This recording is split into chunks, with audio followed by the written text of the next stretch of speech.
Okay. Whoa, can you hear that? Oh, wait, I have to... Kind of Wait, press loud. play. I can hear it! Oh! Crack the code! Chat, can you hear it?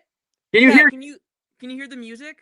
Can you hear the kinders blessing our cochlea? Kinders blessing your cochlea. That's the correct term for it, right? Yes. Joe, you're reacting to the Mandalorian trailer, and hopefully it has AT. Yes, I can hear Or it. is that where you can't hear it? What? Henry can hear it. Okay, Noah, that's a you problem. You have to get your ears. Sorry, man. It's working, Anakin and the Phantom. I like how the chat is It's working. That's I can't hear anything. Okay, we did it. Yeah. Wait, let me. We need the the Endor music. Da, da, da, da, Oh no, I was picturing the. Wait, let me. I got a Sphero BB-8. One sec. Peace. All right, let's go. All right, let's actually watch the. Let's actually start the video. Maul. The new trailer for Maul Shadow Lord just dropped recently, and we have confirmation now that it's set to come out pretty shortly, slated for an April 6th release date. And with Ahsoka Season 2 seeming to be continually pushed back and back, it's becoming ever more likely that that show won't release till 2027, making Maul the only Pause that. Is it getting continuously pushed back? I don't think they ever pushed it back once. They said 20 like rumored to be delayed, but I don't know if anything was ever confirmed. Yeah, they said 2026. We never got an official release date. I don't think it's getting like that's not me trying to like. No, they weren't like. Yeah. I mean, wasn't there like some image that said like October 2026 on Disney Plus or something, or was that like fake? Was that AI? No, it said coming 2026. That's all we knew. I thought it was something about October 2026, but I could be totally wrong. I don't even remember. Right wingers hate. Oh my god. My source is that I made it the fuck up. Right wingers hate Maul because he came out of a goth mommy. What does that mean? What the heck?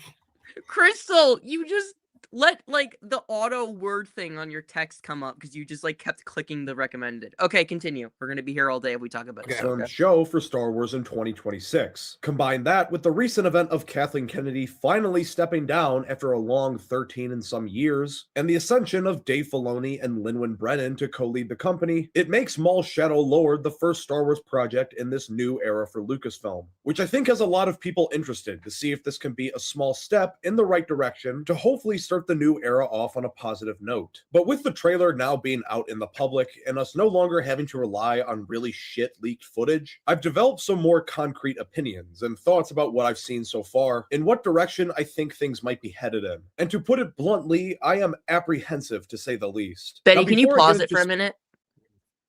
So I heard that Dennis Haysbert is gonna be in the show playing Devon's master. So could you say that we are in good hands? Oh. Do you get it? I'm blanking and I shouldn't. What is the joke? Dennis Haysbert is the Allstate guy. He does like the "Are you in good hands" meme. Oh, so I said Dennis Haysbert's in it. So could you went say over my head. We're in good hands. We're in good hands. Okay. That is funny, actually. I can't wait for him to die in the first episode, and that'll be like Devon's Wait, he's like the old turtle guy or whatever? He's like the turtle-looking dude, I think, in the trailer. I can't wait for him to die in the first episode. That'll be Devon's like tragic backstory, and I'm just gonna like post a picture of that on my Instagram and just say, he wasn't in good hands. He wasn't in good hands. I need him to say, like, he's talking with Devon. He's like, "We are in the Force's hands, Devon." I need him to say that. I will give the show an A+ if he does. You're in good hands with Darth Maul. I don't know. We'll see. I don't know if Darth Maul is the right pair of hands you want to be in. specific elements of the trailer here, I want to provide some brief context as it relates to my thoughts on Dave Filoni, who is the showrunner for this project. Because there's only so much you can meaningfully extract from a trailer. They're just 2-minute sizzles of an entire show. My apprehension for this show mostly stems from my opinions on his previous body of work. So that's where I'll start today. This is widely becoming known among certain parts of the Star Wars community as what we call the Dave Filoni problem. So Dave Filoni is a man that over the past 5 years, I have slowly lost faith in, to the point where I now assume that what he makes or whatever projects he's involved in won't be good. What once Wait, like pause that. Was he involved in Kenobi? Wait, did you show Kenobi? Or whatever. Yeah, wait, what the fuck? He wasn't involved in Kenobi. Why did he show an image of Obi-Wan Kenobi when he said that? And then It's Vader, and then Vader in episode. Wait. Was Dave? Wait, I could be wrong. Involved. I mean, other than just generally being involved in Lucasfilm, but I don't think he was like a producer or a. Dave creator. Filoni did not have an extensive official role in producing Obi-Wan Kenobi. Yeah, it no, was I thought led by so. Deborah Chow. Reports indicate he offered creative guidance and counsel, which Okay. could be like him being like, Good job, Okay. guys. "Okay, Yeah. guys, so like, I can mean, you I just made- mention yeah. can you mention a clone trooper in the Order 66 sequence?" Like, okay. I don't know if I agree with that, man. Okay, continue. Projects he's involved in won't be good. What once seemed like a man that was a bright spot for the next generation of Star Wars Wait, it looks like a creators, baby in that personally picture. being groomed by George Lucas himself to be a successor of some sort back in the late Groomed? 2000s, Wait, has slowly revealed. pause. Groom? Yeah, I know. I was like, wait. I heard that the first time. I was like, what is he? Wait, I want to like hear that That's again. a Bright spot for the strong word. next generation of Star Wars creators, personally being groomed by. It's the one scene with Lex Luthor and Superman. He's Personally being grooming groomed. us. He's grooming.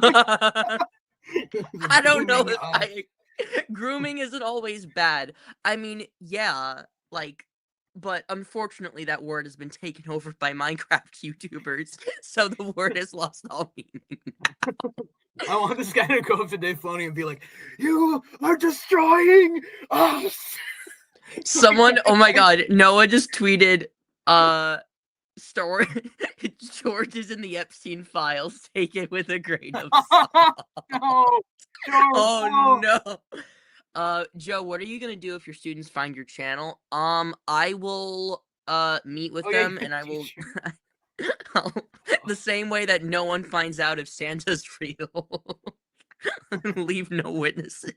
No, wait. I have to private this video now to make sure that my district does not see that. We'll be fine. Well, All right, we're continue. good. George Lucas himself to be a successor of some sort back in the late 2000s, has slowly revealed himself to be an artistic hack the longer time has gone on. The fact that Okay. people still have faith in this guy, like he's the savior of Star Wars, even after all the garbage he's helped create in the Wait, past why decade. does he keep showing Kenobi? Right. Like, He wasn't in Kenobi. Like, this If- is like even like this is like what that other guy we talked about, the Galactic Initiative guy. It's Yeah. like that but worse because he was just referencing like anything basically that was animation and attributing it to Dave Filoni. This guy's just attributing things to Dave Filoni that he had like no Yeah. part in creating. and like, let's think about this for a minute because I want to go over like all the Dave Filoni projects and think like, is he really like that bad? Because I have a lot of issues with Dave as a person. Me But like, too. let's think. Is everything he makes garbage? So like, you got Clone Wars. I like Clone Wars. Clone Wars is like my favorite Star Wars thing. It has issues, but I don't like Rebels. However, I count Rebels as a win for Star Wars because I know I'm in the minority and I know people like it. So Rebels and Clone Wars, good. Then Bad Batch? No, that wasn't him. he was involved with Bad Batch. I know that was like mainly Jennifer Horvath. Marginally, yeah. Oh, someone just threw all his stuff in. Okay. Bad Batch. So like he was like overseeing Bad Batch, but he didn't have like direct involvement in it. He was not the showrunner for Bad Batch. He wrote the first 2 episodes, and then after that, it wasn't. He Yeah. had nothing. That was all Brad Rao and Jennifer. And that big the- of it. Tales of, which is very hit or miss, but I feel like those shorts are like tax write-offs. They're very, for me, they're very hit or miss. Some of them are good, some of them aren't. They're not like, a lot of them don't affect my opinion of him though, because they're so minute I think, They're yeah, not. I don't think they're egregiously bad. I just kind of wish that they weren't made, if you know what I mean. Like, that sounds Yeah. really harsh, but like, I've kept saying this in like a bunch of videos of mine, but I'm like, they feel like a waste of resources. Like, if you They have do. like Yeah. slightly, you have like these incredible, like the Kiners, these incredible composers, people who are capable of making this amazing, like stunning animation, and you just waste it on these 10-minute shorts when Yeah. telling a more complete, like compelling narrative instead. It's just I Yeah. struggle to see the point. I think if, like, for example, they took, like, Tales of the Jedi and they just cut out the Ahsoka stuff and then just made, like, a hour, like, long, like, Dooku short film, like, that would have been cool. For Tales of the Empire, maybe just, like, because as much as I like the Morgan Elsbeth stuff, just get rid of that and then make, like, a 6-episode Barris miniseries, because I feel like that could have been, like, its own thing. And then save the Morgan Elsbeth stuff for, like, a later date, make, like, a 1-hour Morgan short. And then just get rid of all the Ventress stuff and then, like, make, like, a Cad Bane short. Like, Yeah. so, yeah. And then you have Resistance, which I don't even think Dave was involved in, like, at all. And if he was, no one watched that show. I don't think it's worth getting mad at Resistance. It sucked, but Yeah, no one even cares about no that. one watched it. No one watched that show. I don't think it's worth getting mad. It's just, it's the same level as Tales for me, where it's like you said, waste of resources. But no one watched it, so no one got mad at it. Mandoverse, which I feel like is like partly Jon Favreau too. He made like Mando is very hit or miss too. Season 1, Yeah. season 2 were good, and then you got like Book of Boba Fett and Mando season 3. Ahsoka, Was even though I know you like it, but Ahsoka's weird because there's still no consensus on that show. Like, I don't. Whenever I meet a new Star Wars fan, like who I like meet for the first time, and I go like, "Oh, you like Star Wars?" Whenever I ask what their opinion on Ahsoka is, it always goes 50-50. Someone will always go like at my old job where I worked with people. People at the work went. One person went, "It's great. It's like the best. It's not like the best show ever, but it was great for what it was." Someone else said like it's the worst show I've ever seen. There's no consensus. It's very like it's almost like Last Jedi where people are so split on it, but at least with Last Jedi the consensus is very 50-50. With Ahsoka it's just random. Some people will yeah. say it's okay. A lot of big movie reviewers that I've seen, like not counting like Critical Drinker, like Ralph the Movie Maker said it was fine. He said it was okay. All I remember about I Hate Everything is that he said that Ray Stevenson had girth. That's all I remember from him from his review. He's like Ray Stevenson. He's like, that guy's big. He's like, that guy's got like that guy can make a mean villain. Like that guy's a mean villain. He said he wasn't a fan of Rebels, so he's like, it's not really fair for me to like say I don't like it. Cosmonaut said he just watched it. He said he hated it, but he hates Rebels, and I feel like he's a little bit biased. So like he's like, I couldn't even finish episode 1 because Sabine showed up, and I was like, okay. I lost faith in Cosmonaut after he said he didn't watch Bad Batch because it had like protecting the kid trope, and I was like, I don't know. I'm like, are you saying that the relationship between Mando and Grogu is the same as the relationship between Omega and Hunter? Because it's not the same. Also, it's not one guy; it's like 5 guys. Yeah, it's 5. It's me and my 5 dads. It's not. It's like, not or me 5 and my big dad. brothers.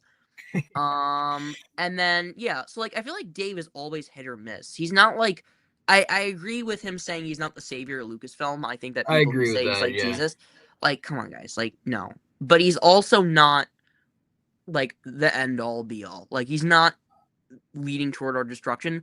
I think that him being a co-CEO is a good idea because he needs someone to keep him in check. He needs someone to reel him back in. Because if he goes like, okay, guys, we're gonna like decanonize another book, someone's gonna be like, okay, George, like George, like, okay, Dave, like let's calm down. Like, let's think about this for a second. I think that people Dave, there's a lot of good to Dave, a lot of bad. I think he's a very passionate fan. He, at his heart, loves doing what he does. And I think that that's someone that we need in control of Star Wars. However, he does let his head get the better of him sometimes, and he kind of is blinded by Like, I need to put Ahsoka in everything. I need to protect Ahsoka, make sure she doesn't die. Like, Yeah, she's my OC. Like, I've talked with someone who said, like, Ahsoka is essentially Dave's OC, and, like, he needs to put her in everything, and I do feel that. Like, I feel like when I'm watching Rebels, I don't need Ahsoka hanging out with the Ghost Crew, and that's mainly my issue with that show, is that they make the Ghost Crew more important than they are. Like, we don't need Maul hanging out in the Ghost. We don't need them meeting up with Lando and R2 and C-3PO. It feels like fan fiction. Like, the Ghost Crew meet this character. Everybody. Yeah, it's like, okay. Yeah. And people will say, like, well, Joe, but you like Mando, and that's basically what Mando is. But, like, the point of Mando is that he's actively seeking those people out. Like, he has to find a Jedi, so it makes sense that he goes to someone who knows Ahsoka. Yeah. Then Ahsoka tells him to go find Luke. Like, it's not he happens to meet Ahsoka one day. Like, he actively is seeking this person out. And he encounters people on his way. Yeah, Boba, with Boba Fett, Cobb Vanth, he is actively looking for Mando coverts, and he meets a crime boss who says there's a Mando on Tatooine. That leads him to Cobb Vanth, that leads him to Boba Fett. Like, there's a, like, certain, like, level to it. Like, it isn't just, I walk into a bar and I'm playing Sabacc and Boba Fett just happens to be there. Or, like, I don't know, that's something I never liked with Rebels. Even as a kid, I was like, why do we need Chopper meeting R2-D2? Like, it's weird. Like, remember when Cosmonaut didn't know what dragon sickness was when he claimed to have read the Hobbit book? I haven't read it, so I haven't. It's so funny. I didn't watch his Lord of the Rings video, so I wouldn't know, but it doesn't sound like something he would say. All right, let's continue with. Oh, Galaxy's here. Hi, Galaxy. Oh, someone you know? My friend is here. Yes, he's in chat. Oh. I'm gonna pin their comment if I see them pop up. All right. I find mind-blowing. Yes, I know he was the showrunner for Clone Wars, a show that I'm on record saying I like a lot, and that still holds true. But he hasn't made anything since then outside of parts of Clone Wars Season 7 in 2020 that I'd consider to be quality. All of the live-action project disasters that Dave's been involved in, whether it's the ones that were entirely his own. Stop showing Kenobi. He didn't. Oh my god, he does keep showing Kenobi, doesn't he? It feels like he just has this footage like saved on his device, and he just is like running out of stuff to put on screen. So he's like, "Let's throw this Kenobi clip in here."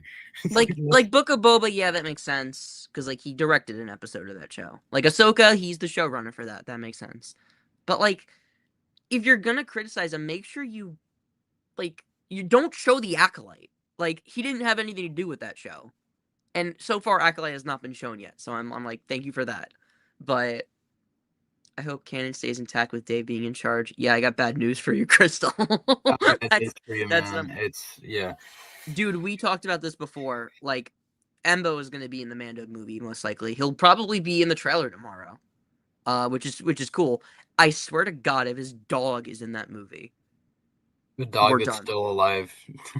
Because Maruk, the dog, not this Maruk, not the Inquisitor Maruk, the Embo's dog Maruk. If he is still alive in the Mando era, when in the books, in the Aftermath books, Embo is in that trilogy, he mentions that his dog is unfortunately passed away because dog. I will lose my mind because Dave has to be like, we gotta get a wolf in there, guys. We gotta get a wolf. We gotta get a wolf in my Star Wars movie. Like, I gotta fix. I'm not gonna be. If he needs a wolf, he can just put himself in it. Or just give Embo another dog. Give him a Corellian hound. That'd be cool. A different dog. The ones from Solo. New. You'd like that because you like Solo. I do like Solo. That's true. All right, let's keep going. Project disasters that Dave's been involved in, whether it's the ones that were entirely his own, like Ahsoka, or the ones where he was just a creative influence, like the. What? Huh? He mentioned the Acolyte. Okay. He said, but my head hurts. Like, he wasn't. I think all I read was that he like gave them a thumbs up and said that's good. Yeah, because he's a creative, but like he wasn't involved in the show. Saying he's a creative influence is misleading. That makes it sound like he was directly involved in the creation process. He was only like at most probably like a vague consultant, and they were like, "Hey, what do you think, man?" And he was like, "Good, good." Have you seen that meme? I forget who it is. Is it like Mark Webb or whatever? Yeah. Good, good, got it, great, yeah. That's probably Dave yeah. Filoni on the Accolade. Like, it's just Yeah, that's literally all he did. Which, like, on a level, like, but like, do you think he's not gonna be like, yeah, I don't like it, change the entire thing from the ground up. Like, he'll give like advice on like editing and stuff and saying like little like things to fix with the canon, like, oh wait, no, you may have to like you can't have Ki-Adi-Mundi here because he's gonna like mess with the lore, so you have to like make sure he's not doing this in this scene, like make sure that he doesn't know it's an actual Sith, like you have to change it around. Like that's something he probably did. yeah. But he's basically just like the police to make sure that the canon stays intact, which The police. I love that Dave Filoni is the police. yeah. The Star Wars police. I mean, The he is Acolyte. basically Those the are police beginning to pile up and up by this point. The Mandalorian Season 3, The Book of Boba Fett, Obi-Wan Kenobi, Ahsoka. Stop! What? What's going on? Kenobi! You just said like Kenobi and the Acolyte. Like the Dude, what is he talking about? And the Acolyte. Like, the Acolyte... Like, the Acolyte I can almost understand, because that's after Dave got in charge of being, like, he was the creative head at Lucasfilm, like, who oversaw everything. That I can almost understand, but, like, Kenobi he had nothing to do with. He had nothing to do with that show. Nothing. He had more to do with Bad Batch, and Bad Batch has not been mentioned yet. You mentioned that. Well, yeah. See, this is him like talking. He kind of like this is only like his intro, because then he talks about the animation. This is just him talking about live action. I can't wait for him to talk about Bad Batch, Yeah, because it's gonna be great. I've been binging that show. My friend Sarah, we've been watching Bad Batch. We've been streaming it. They've been really liking it, which is great. Wow, you need to invite me to this. They got me into. She got me into Fallout. They've been and I've been I've been like so I got them into Bad Batch. I met them when I worked at like a hobby shop. I introduced them to the Bad Batch, like with the figures, and I said basically the way I introduced them was, do you know the penguins of Madagascar? Imagine them as clones, and they're also babysitting. And she went, "Oh my god, that's amazing." Then there we go. History was made. Amazing. That's like the greatest story of all time. It is. All right. Book of Boba Fett, Obi-Wan Kenobi, Ahsoka, The Acolyte, all happened under his watch as Chief Creative Officer of Lucasfilm. But for this video, I want to more so focus on the project. Wait, was he Chief Creative Officer of Lucasfilm when Kenobi happened? No, it was in late 2023. I know this because it was when I was in class at college, and that's when I got the notification, and I sent it to my mom. It was late 2023, maybe early 2024. No, it was late 2023, which is way after Kenobi. And it's even Kenobi, after Ahsoka, even, right? After Ahsoka, I think. And it's like, well, let's say it was early 2022. If you want to count Kenobi, you have to count Andor too, then. Like, why isn't he mentioning Andor?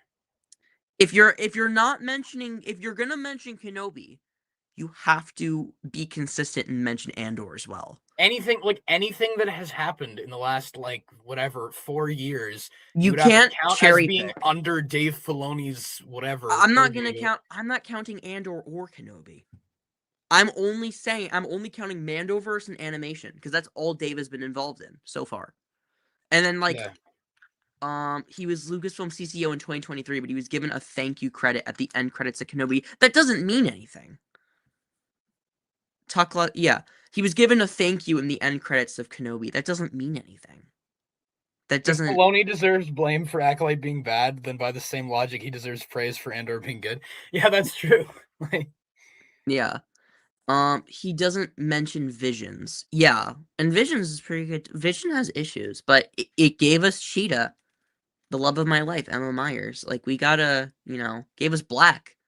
Black was pretty good.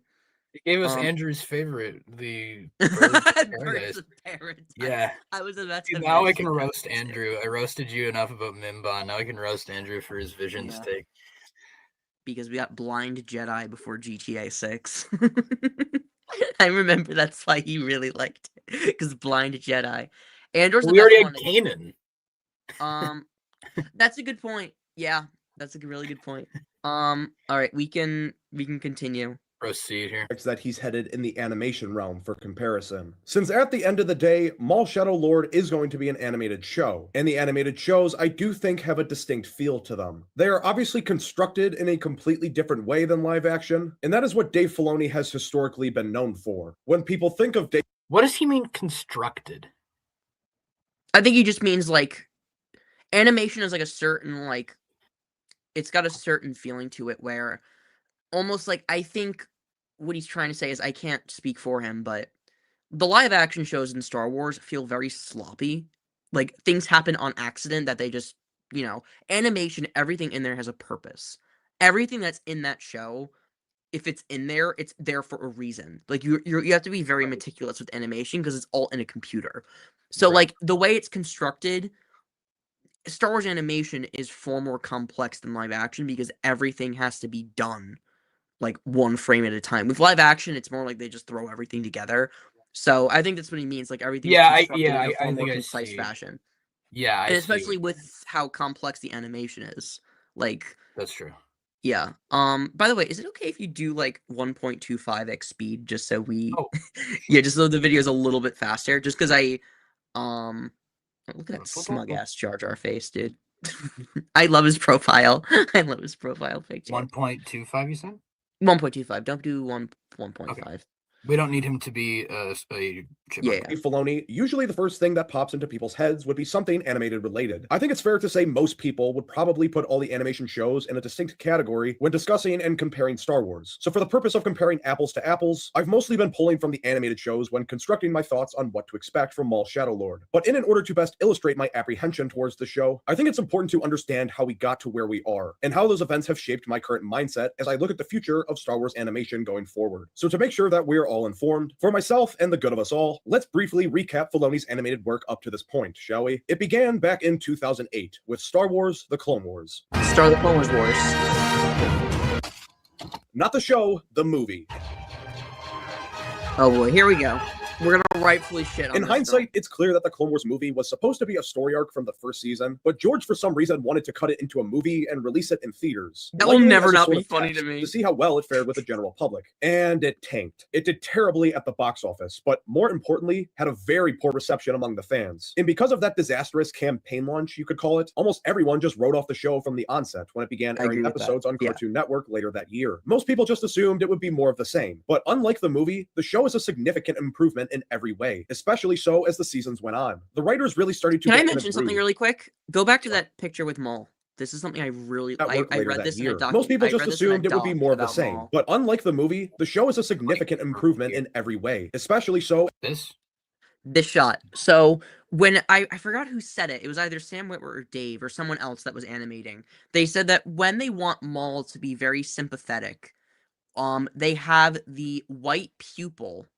Like, go forward like a frame. For Maul. Oh. Whenever they want Maul to feel sympathetic, the white on Maul's pupil goes, like, below the actual black in the eye. However, if they want Maul to almost, like, look menacing, the white in the pupil will be moved upward, because it makes him look so much more, like, menacing. Or maybe the other way around, where if they need him to be sympathetic, the pupil is up. Wait, Maul Clone Wars. Galaxy, why does his Lego avatar have fingers? That's a great question. Wait, I'm looking it up right now. I just remembered they would always change it. Galaxy, were you excited to watch the Clone Wars movie now that this guy has talked about how bad it is? I'm making Galaxy watch all the Clone Wars with me, all the animated Star Wars. It's below the eye if they want Maul to be menacing. So the below white here and this is below because this is the moment where like he kills Pre Vizsla and it's like a big moment. Right. But if they want a scene where Maul, I think for example when like Savage dies, the white is moved up. Because it almost like makes his eyes look a little more glistening. They make him look a little more sympathetic. He's got like the puppy dog look now. But then like in that moment when Palpatine is behind him and he's like, remember, there can only be two. Like, when Maul, like, looks behind, It's more like this. Yeah. the light moves. It's so cool. And that's something. Wait, now I want to look this up. When Shadow Lord comes out, I guarantee you they'll be using that role again. It's gonna be so cool. And it's in that moment too when they're talking about the Clone Wars, and he's like, "So it began without me." Like, the light is above because he's like sad. He's big sad that he missed the Clone War. It's cool. It's really cool, and I love that detail they do with him. So, and no more me simping for Darth Maul. Let's continue. Yes, let us proceed. Since went on, the writers really started to get in a groove and had a greater understanding of the characters and the universe as time went on. The story arcs on average became much more imaginative, more emotionally resonant, with much better screenplays to accompany them. Seasons 3, 4, 5, and 6 harbor some of the story arcs which comprise some of my favorite Star Wars stories ever told. One of the more ballsy decisions that the show made around that time was to essentially resurrect Darth Maul from the dead. They took Darth Maul, who in episode 1 had only 3 lines of dialogue, but everyone loved due to how cool his aesthetics were, and fleshed him out into one of the best characters in the show. Seeing this broken Zabrak have to deal with what he saw as his destiny being robbed from him, his unquenchable thirst for revenge against Obi-Wan, his craving for more and more power, but ultimately trying to prove that he is worthy of bearing the name of Sith, made for some of the best moments in the show. Darth Maul's journey in seasons 4 and 5 I'd consider to be my personal favorite part of Clone Wars. But outside of just the Darth Maul stuff, and looking at the show in its entirety, I think most Star Wars fans who have watched the Clone Wars feel similar to me, and would agree it's an overall good show, expanding upon the era in a mostly positive way. There's certainly a wide spectrum of opinions, just like any other work of art, but they mostly fall on the high end. I forgot that Cad Bane used a lightsaber at some point. That episode was so funny. There's certainly a wide spectrum of opinions, right? Yeah. And Zero and Size. That episode was so crazy because I had like Cad Bane and Quinlan Voss. That was really cool, like his dynamic with Obi-Wan. I like that. And then it's like a shit post where it's like Zero, Mama the Hutt, like that episode was so weird, dude. It's so weird. There's like so much that happens in it. That's the only Clone Wars episode Quinlan Voss ever appeared in. Is it really? Like, yeah, the only one, not including Dark Disciple. They're like, dude, this episode sucks. We need to bring them in. They're like, Quinlan Voss. Like, he's the best part of that episode because it's just, I really like him in that. I know people will clown on him being like a hippie. Like, he kind of is like that. I thought it was funny. I thought it was cool because he's, as the episode goes on, he's like more and more competent because basically the message of that is like, don't judge someone, like don't judge a book by its cover, because Slice Noodles is not what she seems either in that, and then Quinlan is also not what he seems because he's far more competent than is initially perceived. He was in part 3 of the Yoda arc. Oh right, he was in the Vision when with all the Jedi. Oh right, okay. I don't know count that because it wasn't really him. Yeah, that was a Vision. Yeah, like I'm talking like canon. You know, all right, let's go. Work of art, but they mostly fall in on the high end, people saying that it's the best Star Wars since the OT, and on the lower end, people saying it's okay, but it's definitely got its fair share of issues. But regardless of your personal opinions on the Clone Wars, everyone can acknowledge that it is the crown jewel on Dave Filoni's resume that's ascended him to the place he is now. Without the Clone Wars, I don't see a universe in which Dave Filoni becomes the president of Lucasfilm. That's ultimately what got him into the room with the big boys and girls at Disney, especially so after the massive critical success that was Clone Wars Season 7 in early 2020. But after the Clone Wars' initial end in 2014, combined with the acquisition of Lucasfilm by Disney, meaning that George Lucas had no more creative input, might I add, the quality of the Filoni-led animated projects began to fall off a cliff. And it started... Okay, I don't know about that. Oh, wait, here we go. I wonder if it's because I'm actually very curious to see what he has to say here because I don't like Rebels. I mentioned my piece on it already. But most people do like Rebels, so I'm very curious to what he has to say here. Yeah. Here, I want to give a hot take. Agree with him. Sorry, what were you saying, Joe? I said I may have to reluctantly agree with him. Reluctantly agree. What would you rate Rebels out of 10, by the way? 7 or 8. Whoa. Okay, I'd give it like a 5. I give it. I like it a lot. I like the later seasons more.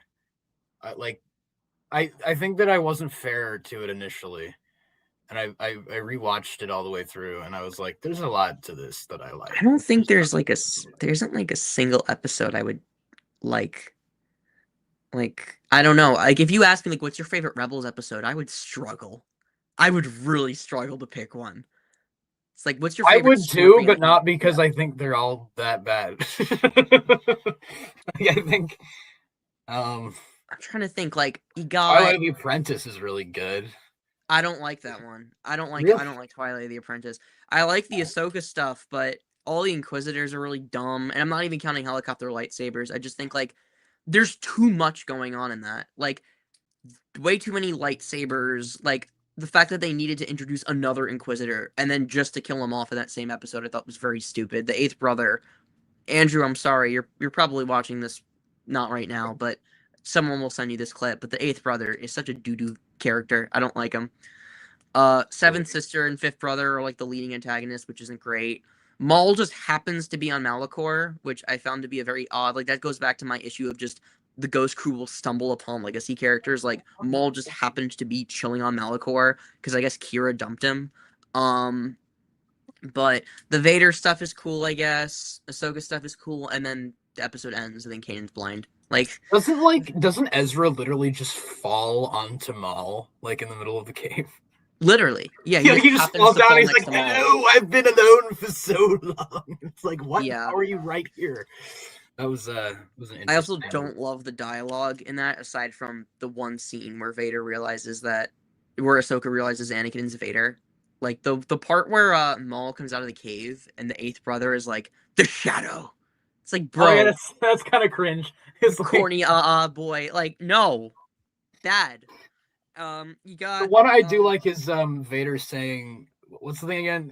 Ezra says, "I don't fear you," and he says that you will die braver than most. I actually like that. The class clown when there's a substitute teacher. You will die braver than most. But yeah, I don't know. I don't love how Thrawn is treated in season 3. I think he's far more competent in Ahsoka, which I know is not saying much. But Joe, we're gonna have a debate about that someday. We'll get to we can make that its own stream, just debating Thrawn. I hate Through Imperial Eyes, because the issue with that episode, a lot of them, is that all the characters are made dumber to make Thrawn look smart, because Thrawn is like average intelligence, so they need to make everyone else dumber to make Thrawn look smart by comparison. And I really hate how the way Thrawn figures it out is basically Ezra goes to extract Callus, and then Thrawn goes, "Oh, it was Ezra." And then Yularen goes, "Well, then why didn't Callus report it?" And Thrawn goes, "Well, because that means Callus has to be the spy." And Callus calls this out early on in the episode. He says, "Why are you here? I could be executed for not reporting you." And Ezra's rebuttal is, "Well, it's a big empire. Not everyone recognizes me." Which means, like, why would they send Ezra, of all characters, to extract Agent Callus? They could have sent anyone.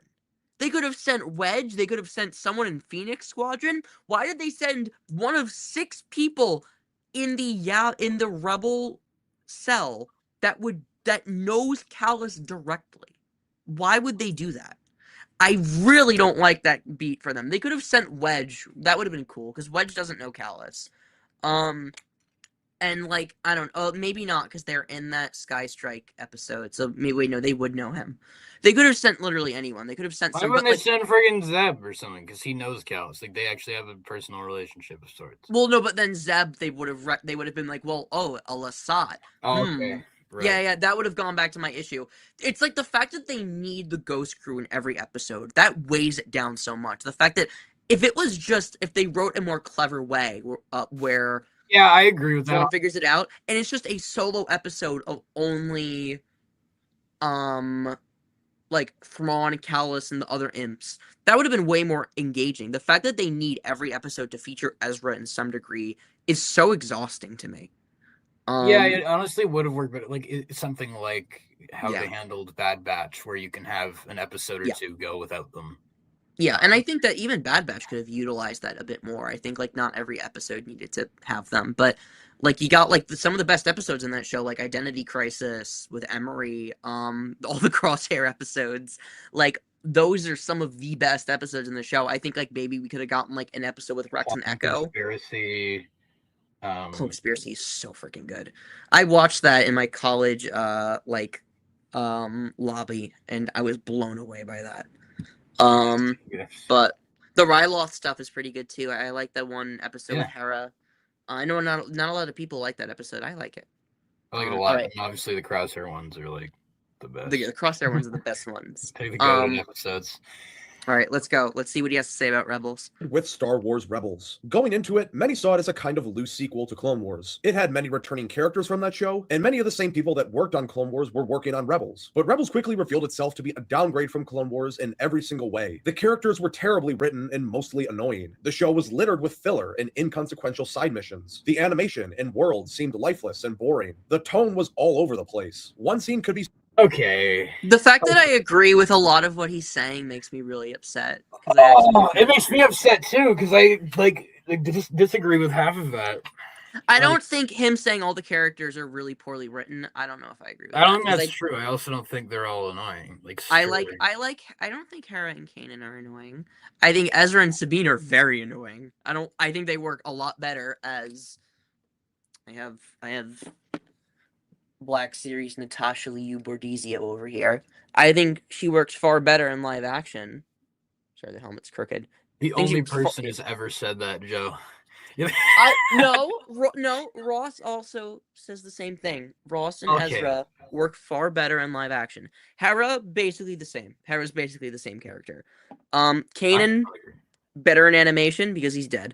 He's dead.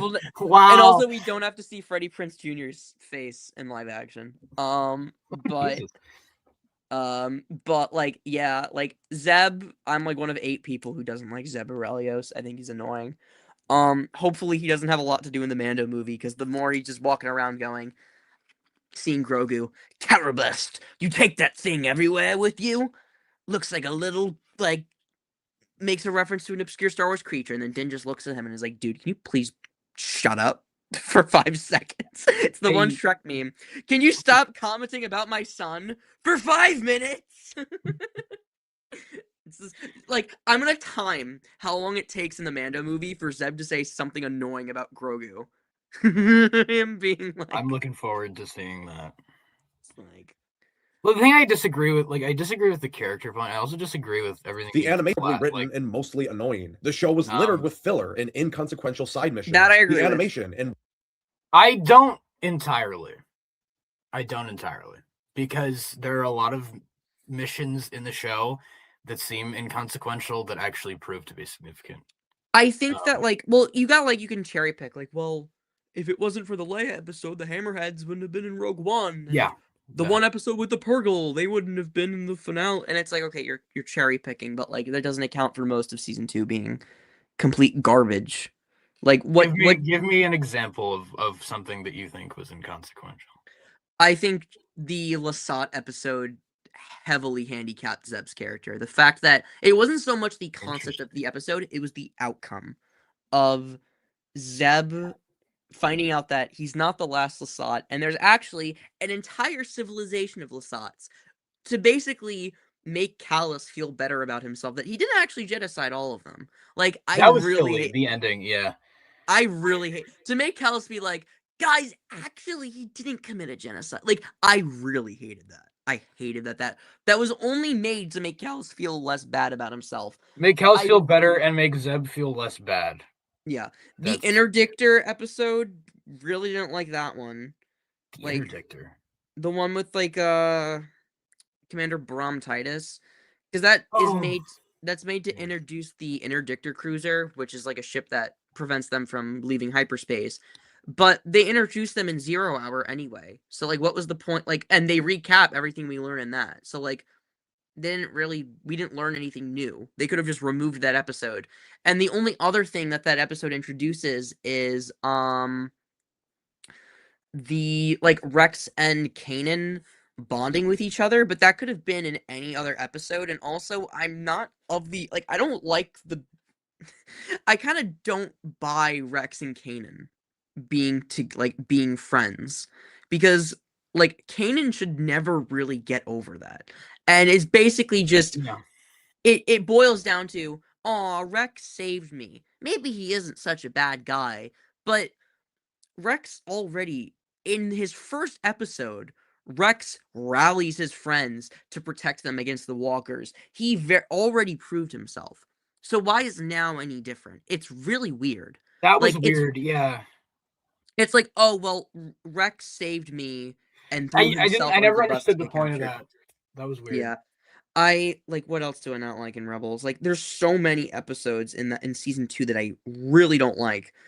I think that like the pilot with Rex and Gregor and Wolf wastes so much time. That first episode where they're just hunting a worm, that did not need to be 2 parts. I don't know why they wasted so much time with that. I hate that Inquisitor episode where we meet Buffy the Vampire Slayer and Fifth Brother. Didn't like that one.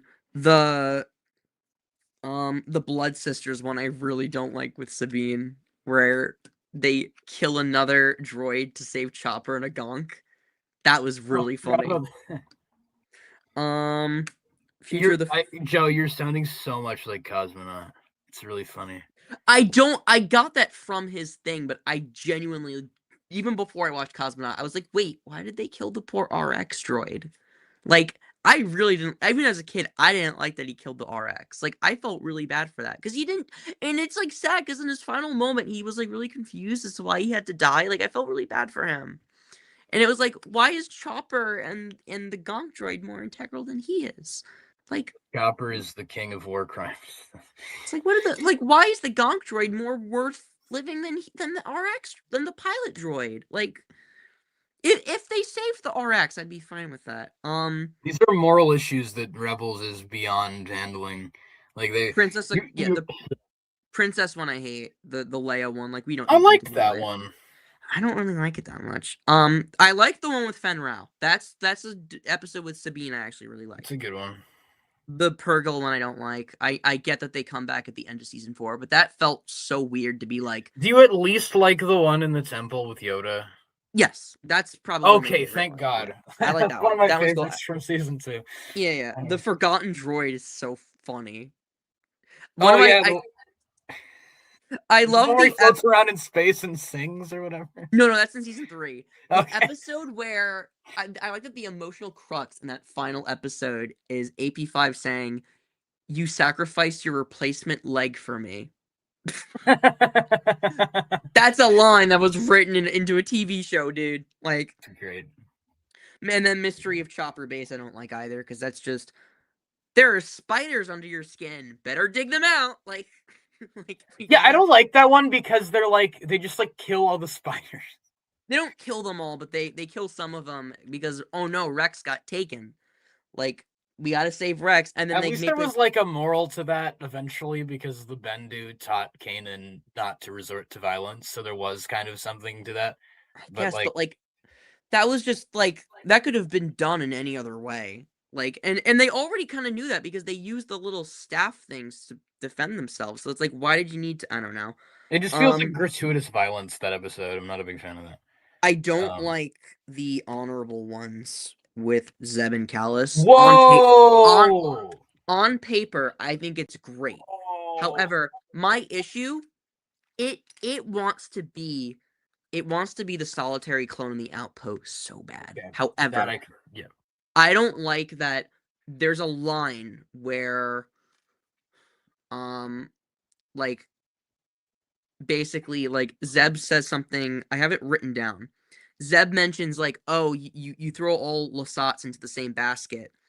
And then Callus says the same you do with all Imperials. And I'm like, Alexander, like, equating being a race and genocided is not the same as a job where you're a dictator. That is not comparable. But the show treats it like ooh, Callus has a good point. Like, you can't stereotype. And it's like, no. Zeb is saying... Do they treat it like that? Doesn't Zeb, like, give a retort to that or something? No, Zeb, like, perks up in that moment. And it's like, ooh, Callus got you good. I misremembered that. I do. I may be forgetting that. If someone, like... I'm looking it up right now. Like, I really hate that. Like, Callus did get forgotten or forgiven too easily. I agree with that. Yeah, like people will tout Callus as like, ooh, Callus is like the best arc, and I'm like, no. Like, Crosshair had a better arc. I think that Emery had a better arc. Because it's clear that they set up Callus early in the show to be like a goofy recurring like mustache twirly villain. Like there's a scene where he literally kicks a stormtrooper off of a freaking pole because he's That was really funny. Like it's just like they were like they don't even care that like he'll just be an asshole and he doesn't care. And then they had like a weird 180 swing in season 2 where they're like we wanted to turn him into a character, and so then they decided to give him the whole arc, which is like fine. Like I don't have a huge problem with his arc, but I do agree it's like Rebels is the kind of show that tries to introduce a lot of like heavy like moral quandaries and then does not know how to tackle them properly, unlike something like Bad Batch or Andor.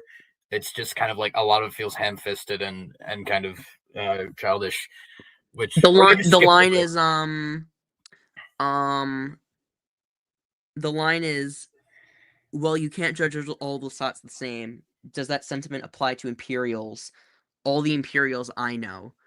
As if to say, like, the only ones that Zeb has seen are bad. But it's like, bro, there's no such thing as a good imp. We've learned that from Andor. There's no such thing. You cannot be a part of an administration that subjugates your people and be a good person. We learned that with Andor. One thing I love that Thrawn, but that's a topic for another time.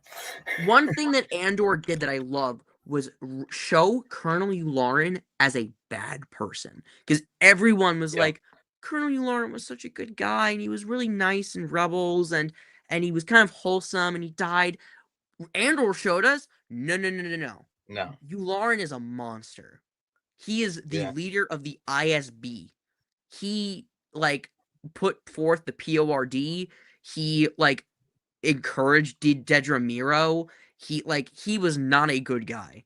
So I really didn't like how the So how do we, like, just out of curiosity, how do we, because I'm saying, and this is just me going off external media like the books, that I don't think Thrawn is a terrible person.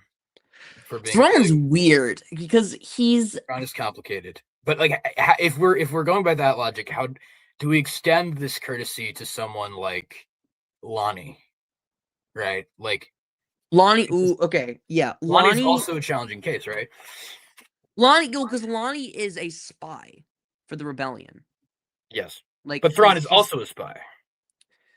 Yeah, however, Thrawn is doing it for selfish reasons. Thrawn is actively diverting Imperial resources to his people, but he's actively still helping the Empire and using it as a cover. Lonnie is actively sabotaging them.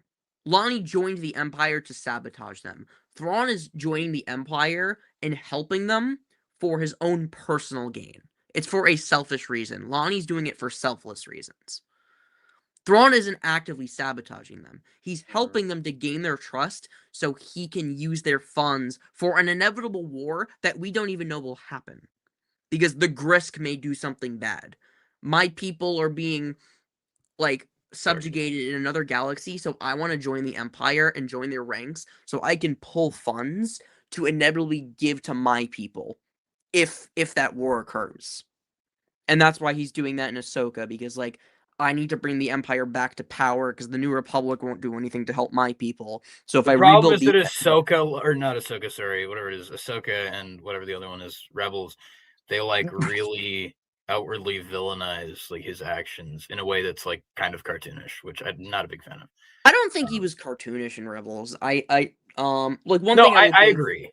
Yeah. One thing I'll give Rebels and Ahsoka, Thrawn isn't like a cartoon character. I think like he has some lines that are very foreboding, like what was first just a dream has become a frightening reality for those that will oppose us. But I don't think that's like, huh? I think that was silly, but that's just me. Really, I like that line. Because like Thrawn hasn't told anyone that he's a mole. He's like he's putting on a show because he needs everyone below him to think like, yeah, long live the Empire. But like he's still like the same person. He's just putting on a show for the imps so they know that he's, I don't know. I just think that line is really good. I think the dichotomy of like, funnily enough, Thrawn and Nightswan is one of the most like interesting dynamics in Star Wars, like those, because they're like basically two sides of the same coin. Like you're saying, Nightswan is in it for a selfless reason. Thrawn is I would argue Thrawn is also not being selfish, but he's being selfless on a broader, like more simultaneously broader and more intimate scale. It's just different. Yeah. It's more, he's complicated. He's a complicated guy. Gotcha. But the whole like back and forth that they have, like that whole conversation they have in the first Thrawn book is like one of my favorite Star Wars moments like ever. Just, oh my god, Andrew's in the chat. What up? What up, Andrew? Gamer? What up, gamer? Andrew, we were just making fun of you. we were bringing up your arguments about Callus, and then we made fun of the eighth brother.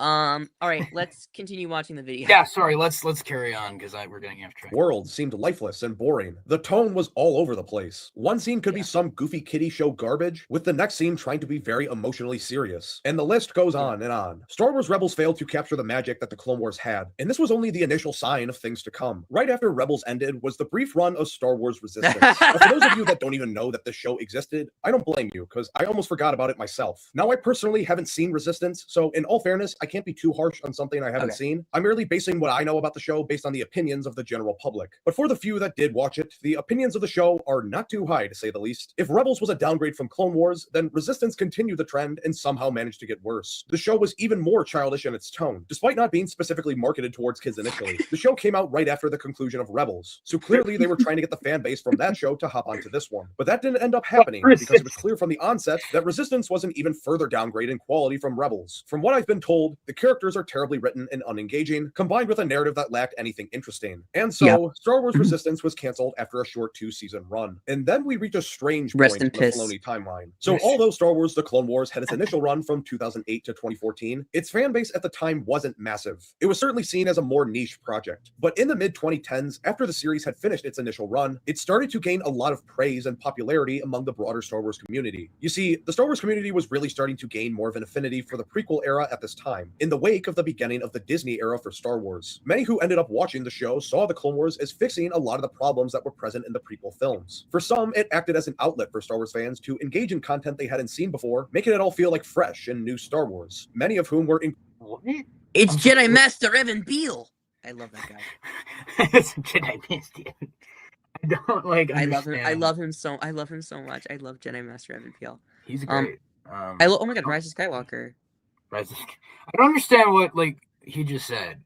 Basically, he's saying in the wake of the Disney era, Clone Wars became more popular. It got a cult following. Sure, but like just that one section right there. Engage in content they hadn't seen before, making it all. Engage in content they hadn't seen before, making it feel like fresh Star Wars. I think it's we got to see a side of the Clone Wars we hadn't seen yet. I just find that kind of weird because he's talking it made people engage in something they hadn't seen before. Is he saying people who didn't watch the Clone Wars when it came out? Or I think that's what he meant. People who hadn't watched it when it released, now people are going back and rediscovering it and being I'm kind of one of those people, but I'm I'm just kind of curious, the way he phrased that was really odd. So I'm trying to understand what he means. As if to be guys, found a hidden gem, like that.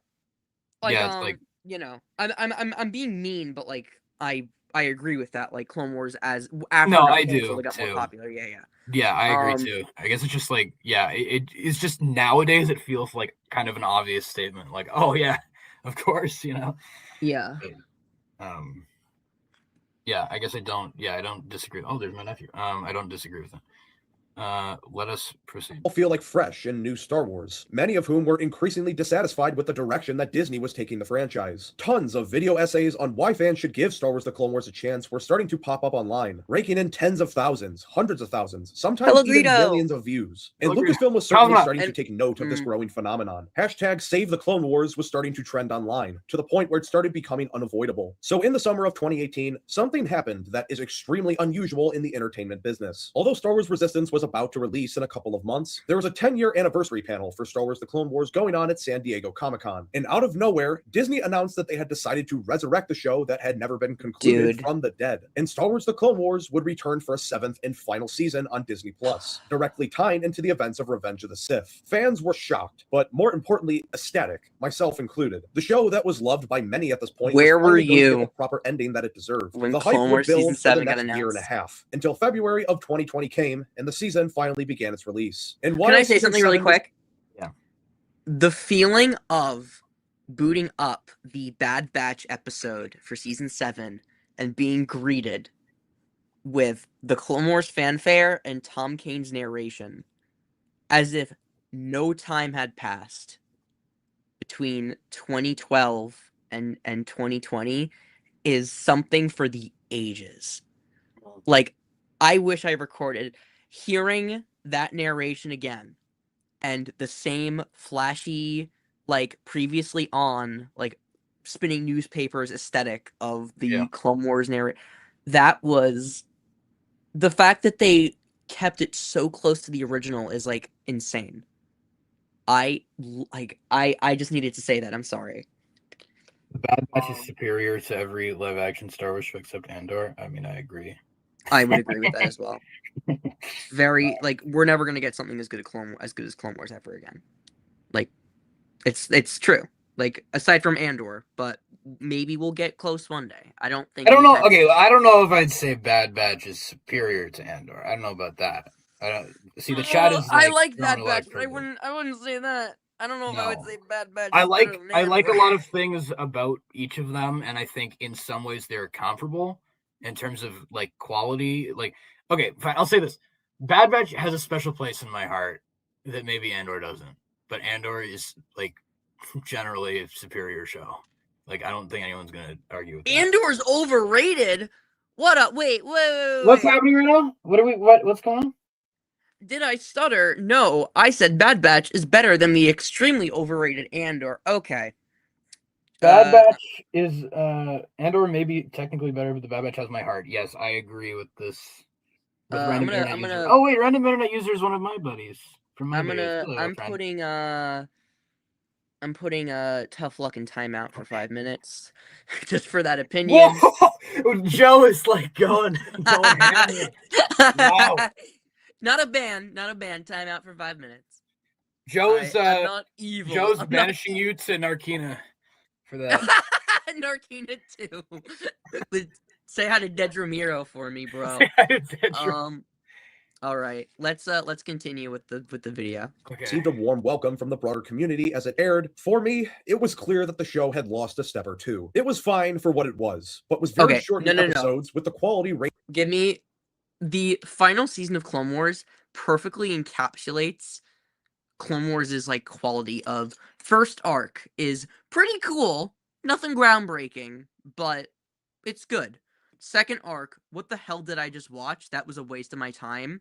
And third arc, that's some of the best Star Wars I've ever seen in my entire life. It's the 3 tiers of Clone Wars quality. Awful, pretty good, godly. Like, Season 7 did not lose its touch. It was perfect, like, a perfect encapsulation of what makes Clone Wars, for better and for worse. And, like, let's be real, like, when we say Clone Wars Season 7 is, like, the best season, we're only talking about the Siege of Mandalore. You're always gonna skip those middle 4 episodes with the Martez sisters, and you may even skip Bad Batch.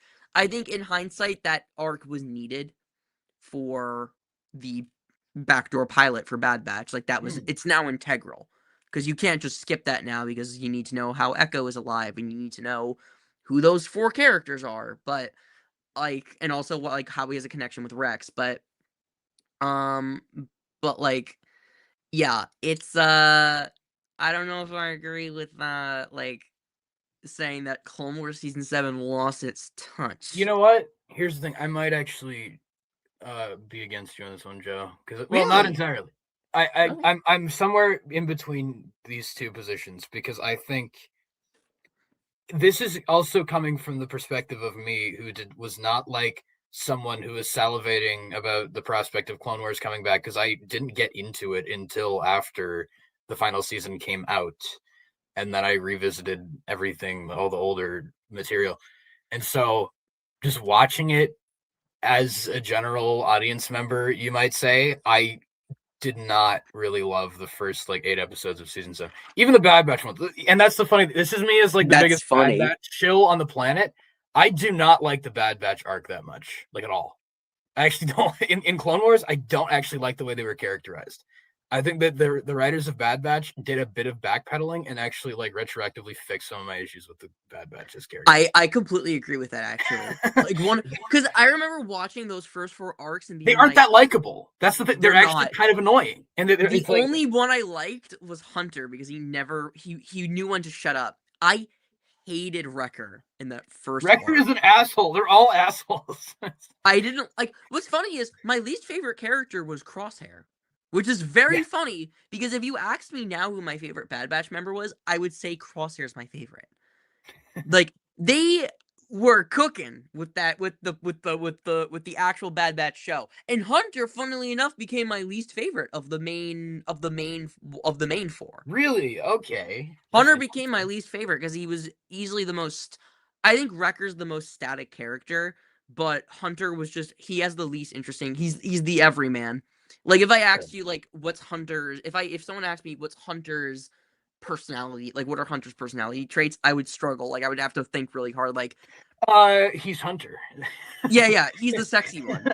Yeah. He's the hot one with the face tattoo. Like, Crosshair's the bitter one. He's a bit of an asshole. He's a little catty. Tech is the very nerdy one. He doesn't really, like, understand social cues, and he's robotic, but he has a heart. Wrecker is a little stupid, but Wrecker's just the teddy bear. Wrecker loves to eat. He's got a big appetite, but underneath that he's gentle. He is a plush toy.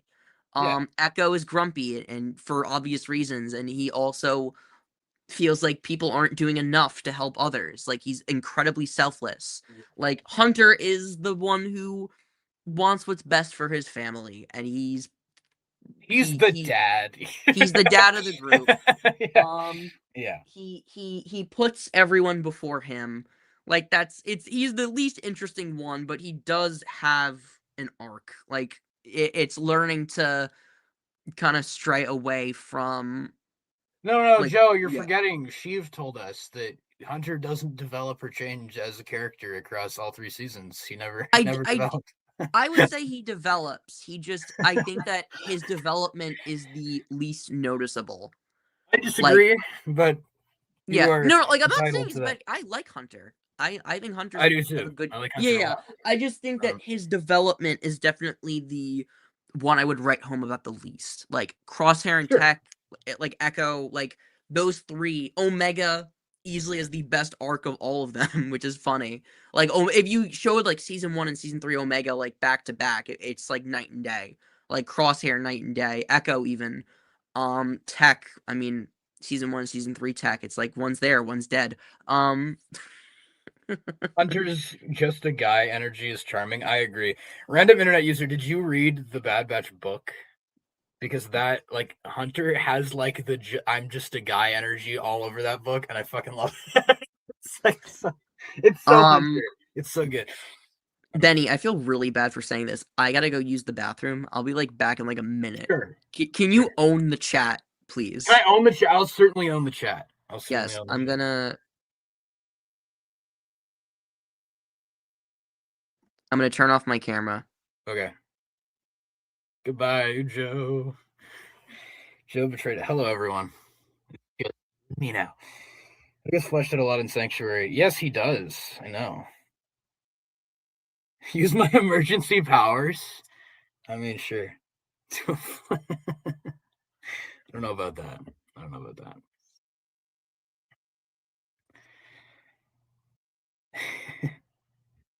Hi, Ben.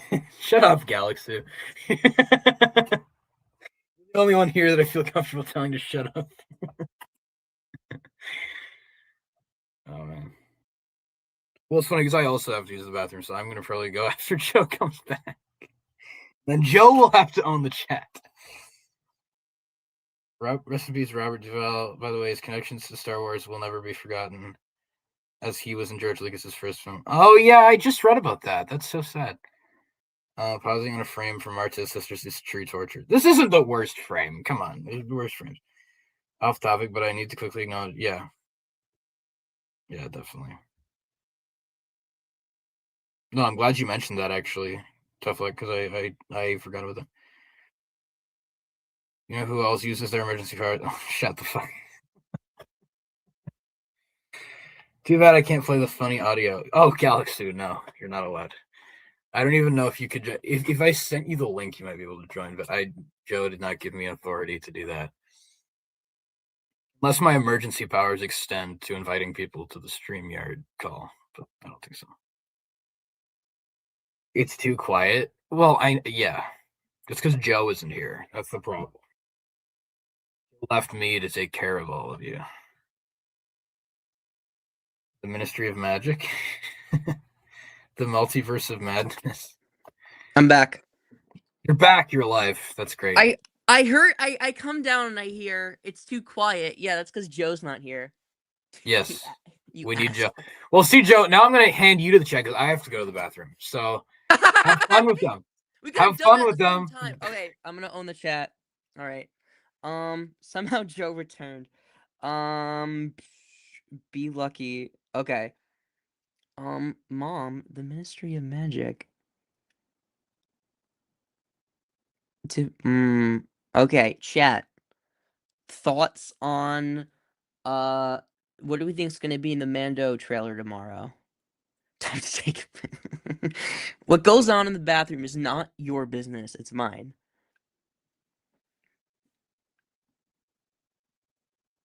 I've got 16 people watching. That's a lot more than usual. Nothing will be in the trailer. It's just gonna be a black screen. After saying D Squad arc is better than Andor. That's crazy. The D Squad arc is better than Andor. Gungleman and the Bingus. It's my favorite. That's my favorite Mando episode. The Gungleman and the Bingus, chapter 17. I mean, actually, I brought down Sabine and Rex earlier for the meme. I'm gonna I have to put them back now. So phase 2 Rex, you're going back on the shelf. And if you fall over, I'm gonna crucify you. Stay there, please, Rex. All right, we did it. And then Sabine has to go back, my goddess.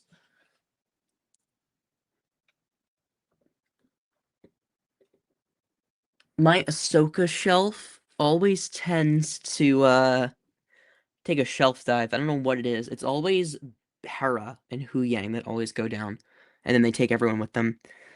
Grogu's eyes will turn orange. That would actually be cool. I want to see Grogu struggle with the dark side a bit. That would be a fun little. They teased it in season 1. They never went back to it. Embo and his dog will appear in the trailer. His dog will look younger than in the Clone Wars show. Oh no. Just a hunch. I think Joe likes Sabine. Hey. What did I miss? Someone said, I think Joe likes Sabine. And I'm like, okay, bud. We get it. I'm a simp. All right. Mandalorian all over the place or something. Wait, who's Mandalorianing all over the place?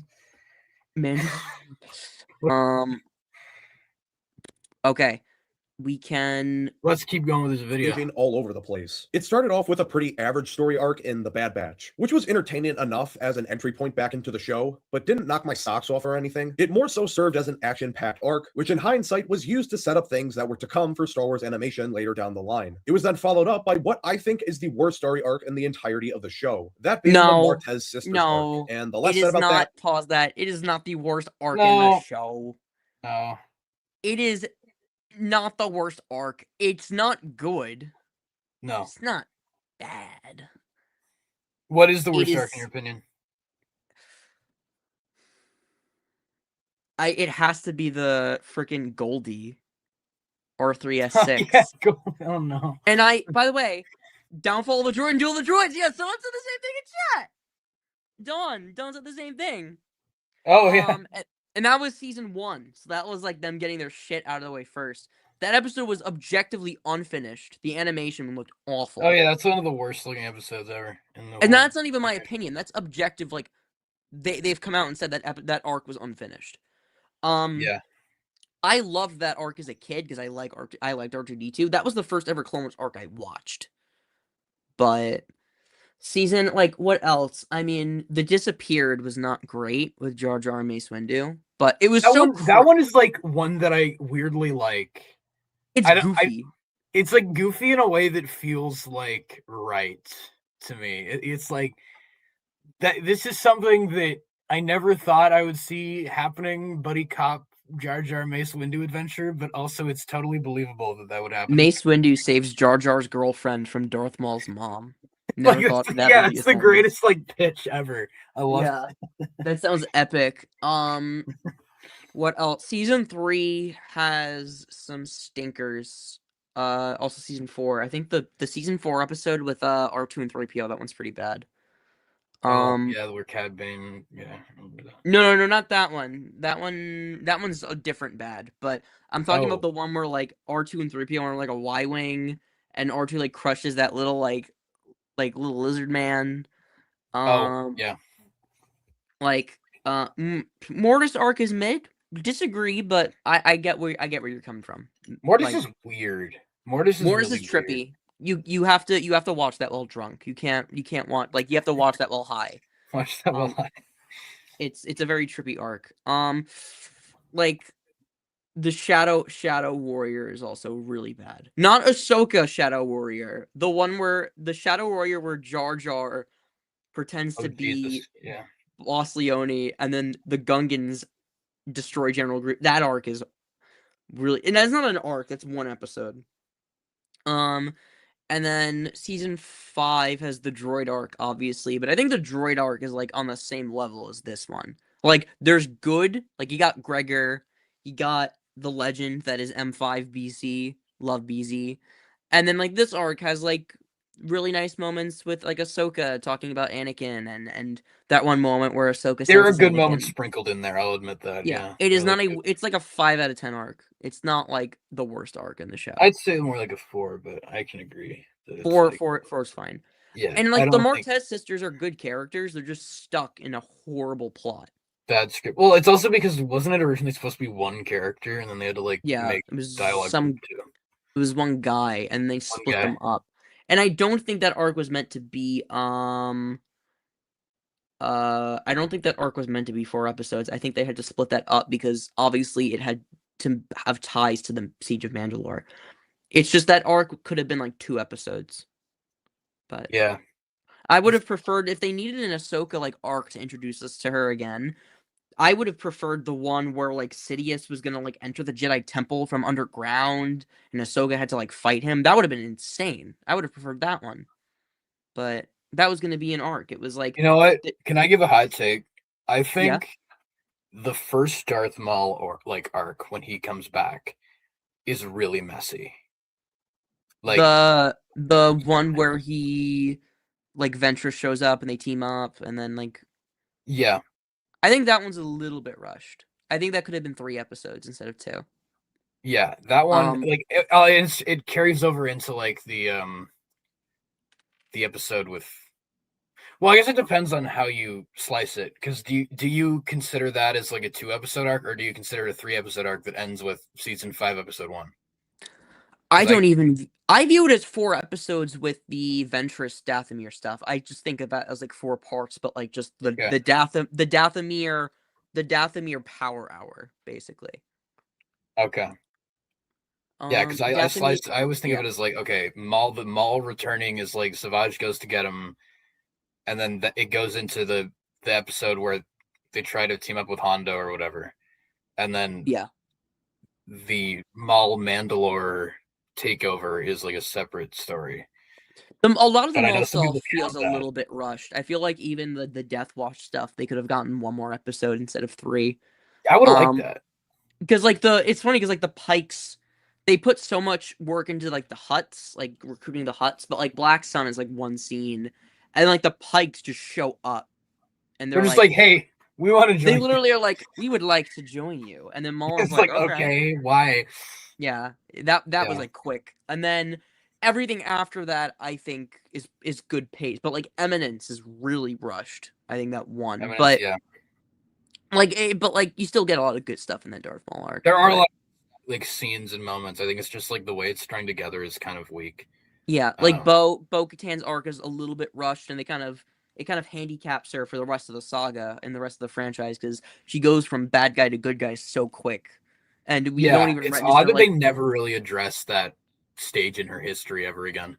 Yeah, it's not like even Mando's fault. I think it's the fault of Clone Wars for rushing, being like, now Bo-Katan is good because she doesn't want Maul to rule, but it's like for the wrong reason. It's not because she doesn't like Darth Maul. It's not because like Darth Maul's bad. She's racist. Yeah. Yeah, because he's an outsider, and then Yeah. she joins Satine to rescue her, and then Satine dies, and then she's sad. So it's like, it's like she's not doing it for the right reason, but maybe she is because she wants to help her sister. So it's a little like all over the place. Yeah, and I like how in Siege of Mandalore they address that like she isn't like that great of like a person, or like that scene where she's just talking to Ahsoka and she's like, I'm not that great of a leader. Like I'm nothing like doesn't Ahsoka literally say you're nothing like your sister? Like I like moments like that show that she's like a different person. Yeah. But then like Mando leans so heavy on the like hero worship of Bo that I'm like, can we acknowledge like her past? Yeah, Mando. There's like the one part where Bo's like, I was selfish, and then Din is like, nah, girl, you goated for real. He's like, she's like, Mando, let me tell you about the time I slapped a minor. Oh no! The only way you can fix that is if Bo-Katan is canonically also 17 in that. That's the only way you can fix it. So you downgrade from pedophilia to sexual harassment. Clip it, chat. Clip that. Yes. Oh my god. Let's carry on. The better. I really don't want to dwell on it. And finally, the season was rounded off with the Siege of Mandalore, which was certainly among the best arcs of the show. The emotional gravitas was at its peak, as it acted as an alternative Revenge of the Sith, showing us what was happening elsewhere in the galaxy during Anakin's fall to the dark side on Coruscant. And that final arc alone was enough to leave most fans satisfied. Although there were a number of canceled story arcs out there and some loose ends that the writers weren't able to tie up due to not having more seasons, Season 7 was certainly a much better stepping off point for the show than Season 6 was. And although fans knew that there wouldn't be any more Clone Wars, the question was, what was next? Would Dave Filoni be able to follow up the massive critical success he just had? The fans were yearning for more. That's just would Dave Filoni... Dude, I'm sorry, that's just such a fucking good shot. Like, I love that you can see his eyes. Every time I see this shot, I'm like, oh my god, that looks so good. Part of me really wants Vader to be in Maul Shadow Lord just because I want to see that character model again. In that one shot in Tales of the Empire where he sits down and you see like the side view of his helmet, it looks real. I'm like, that's just Vader's helmet. Like that just looks like I that's why I kind of just want to see him again, just because that you just want to look at him. I just want to look at it again. Like it looks so good. And it's like also like why I want to see like Dryden Voss again. Like you guys got the asset, you got the character model. We know the Pikes will be in it. I don't know why they're obsessed with the Pikes. Show us something else. I want to see Black Sun again. Why can we not see Black Sun anymore? Yeah. The reason why I like this. Sorry, Joe. What was that? It's okay. No, you go. I was just saying, like, what I think what I like most about this is like, it's one of the few times that we are shown like through the exterior, like Vader as a human, like, you know what I mean? Because I think when I watched this scene, the thing that I was thinking the whole time I was watching it was, this is Anakin. This is not Vader. And when you're watching Star Wars, there's typically a very strong disconnect between, oh, this is Vader, scary Darth Vader, and then this is Anakin. This is the human part of him. This is like very deliberately showing the humanity of him like simmering under the surface in such like a subtle visual way, but it's like so effective. I don't know. I completely agree with that. I watched. I remember it was Star Wars Explained, I think, where they were saying like, "What does this scene mean? Like, what is Vader thinking?" And Molly said, "It's Vader desperately wanting Ahsoka to be dead because he's just like hoping, like, please let her just be dead because if she's alive, that means I have to do it." And he doesn't want to be the one to do it. He doesn't want to kill Ahsoka, and I think that is so cool. That is so raw. It's the sad, yeah. He is so desperately praying that his best friend is dead, so he doesn't have to be the one to kill her, is so good. That's really interesting. Yeah. But yeah, like just really good shot. I love that epilogue so much. Yeah, it's such a great add-on. Like, it's totally Yeah. like I never would have thought. Like, yeah, it was such a like kind of a culture shock when I saw it. I was like, oh, I did not expect them to do that. Like, then the transition too is like so strong. It's like it's like, whoa, no way. I and agree.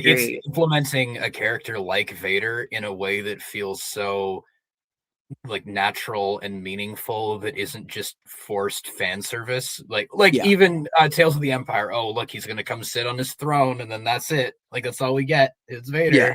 Whereas this is like very deliberate, a very deliberate scene that with a lot of different interpretations that can be drawn from it. Yeah. Like Outlaws just being like, we need him to show up. Like, oh yeah, that fucking thing. That's still like the worst implementation of Darth the Vader, Rogue One ripoff scene in Outlaws. Rogue One did it pretty good, but Rogue One did it really well. Yeah, but all right, we can. If you got anything else to say, you can. No, was there something else you were gonna say before I?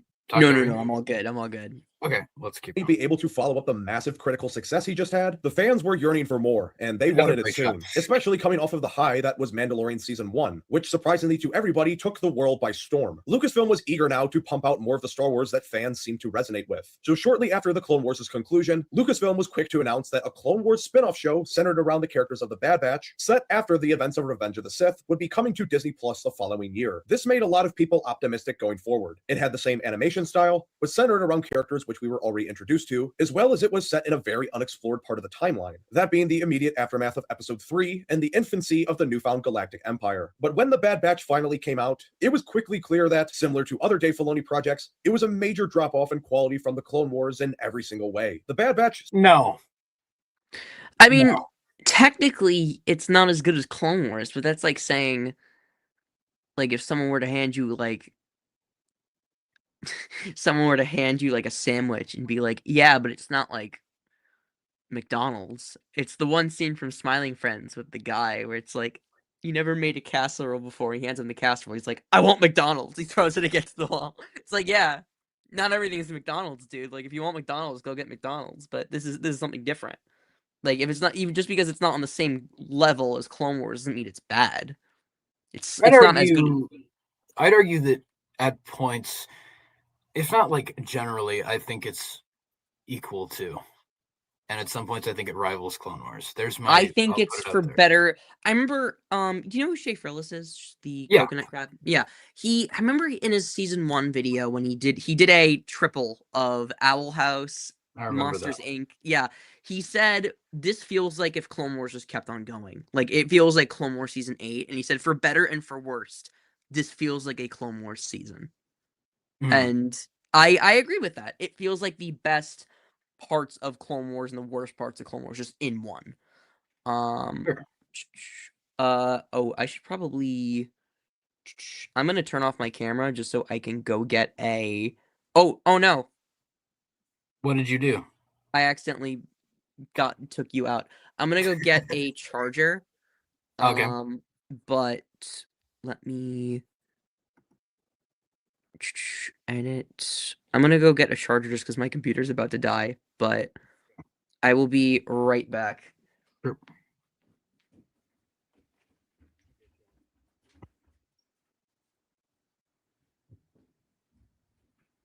Retcons just shouldn't have happened. We're having to talk about retcons?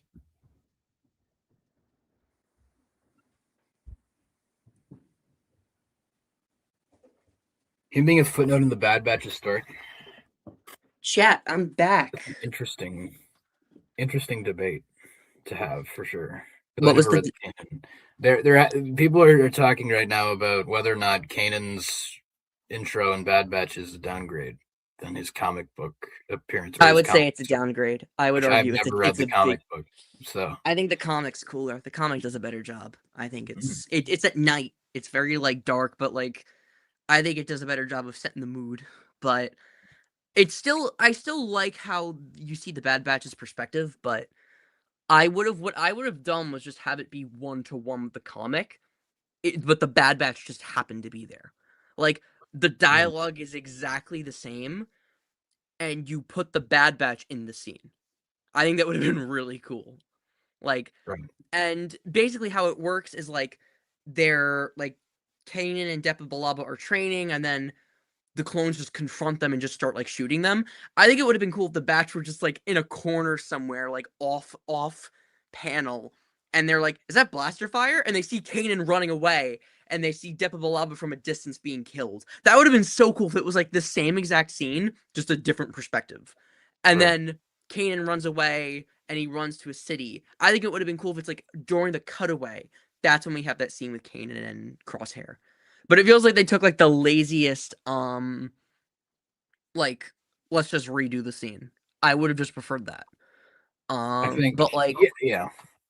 It's not great, but, like, it didn't ruin it for me. I still I like like that how it premiere. services the story of the Bad Batch. Like, I like how it, like, like, how it kind of serves as a catalyst for the events going forward, and, like, the impact that it leaves on Hunter as a character, especially when he actually meets Gunji, and then he feels like an obligation to help this young Jedi because he was unable to before. Yeah. I think that's some good, like, stuff for him. Yeah. But it's definitely, like, if you're looking at it from the perspective of how the story was told for Kanan, then I can definitely see why the Bad Batch interpretation would feel like a downgrade. And yeah, also, I I do just agree. don't. Filoni, Oh, sorry. I'm just saying, I agree that Filoni's habit of overwriting things is quite annoying. So if I'm going to stick by that, by my standards, then I'm not going to make an exception to this one. Yeah. I also think that Freddie Prinze Jr. needed his voice pitched because he does not. Yes. He sounds like a 4-year-old man. Yeah. He just sounds like Freddie Prinze Jr. I feel like you could have pitch shifted him, just a little bit. But they changed Vanessa Marshall's voice for Hera. It's like she was putting on an actual performance. But was that still her? That was her. That was Vanessa Marshall. Oh, I thought it was a different voice actress. That's neat. Nope. It was her because she put on an actual performance for Hera. That's cool. Yeah. All right. Yeah, I'm really excited to get into this because this is, like, the point of the video where I was like, oh, what the. Yeah, because I will go down to bat for Bad Batch. Good. Okay, we're ready. Similar to Rebels, was riddled with filler and inconsequential stories, which were very uninteresting. Making fans. Okay, wait. I don't know if I would say that the Bad Batch had filler, because, like, there's some episodes that do have filler in them. That are like, if we're talking, okay, so filler, and, like, he's saying two things at once. He's saying a lot of filler and inconsequential stories. Do we think Bad Batch had a lot of inconsequential stories? Not in my view, but, like, when you're saying consequential, do you mean consequential for the overarching Star Wars narrative, or do you mean consequential for them as characters? Because for them as characters, there are a lot of consequential stories for them. Let's go through season 1. Aftermath is the pilot. No. Cut and Run is not filler. Replacements is not filler. Nope. Cornered with Fennec, you can make an argument, but like Fennec is kind of important. Rampage, fine. Rampage you can make, but you meet Sid in that too. That is important for that reason, yeah. Yeah. Decommissioned, that one is, like, about Omega learning to use her bow. That's kind of important too. But, like, you could see an argument for that episode. You could kind of probably skip the one with the Martez sisters. Battle Scars, no. Battle Scars is not filler. Oh no. The 2 Powder with Cad Bane, no. Common Ground, fine. I'll give that one. That one's filler. With the guy on Raxus.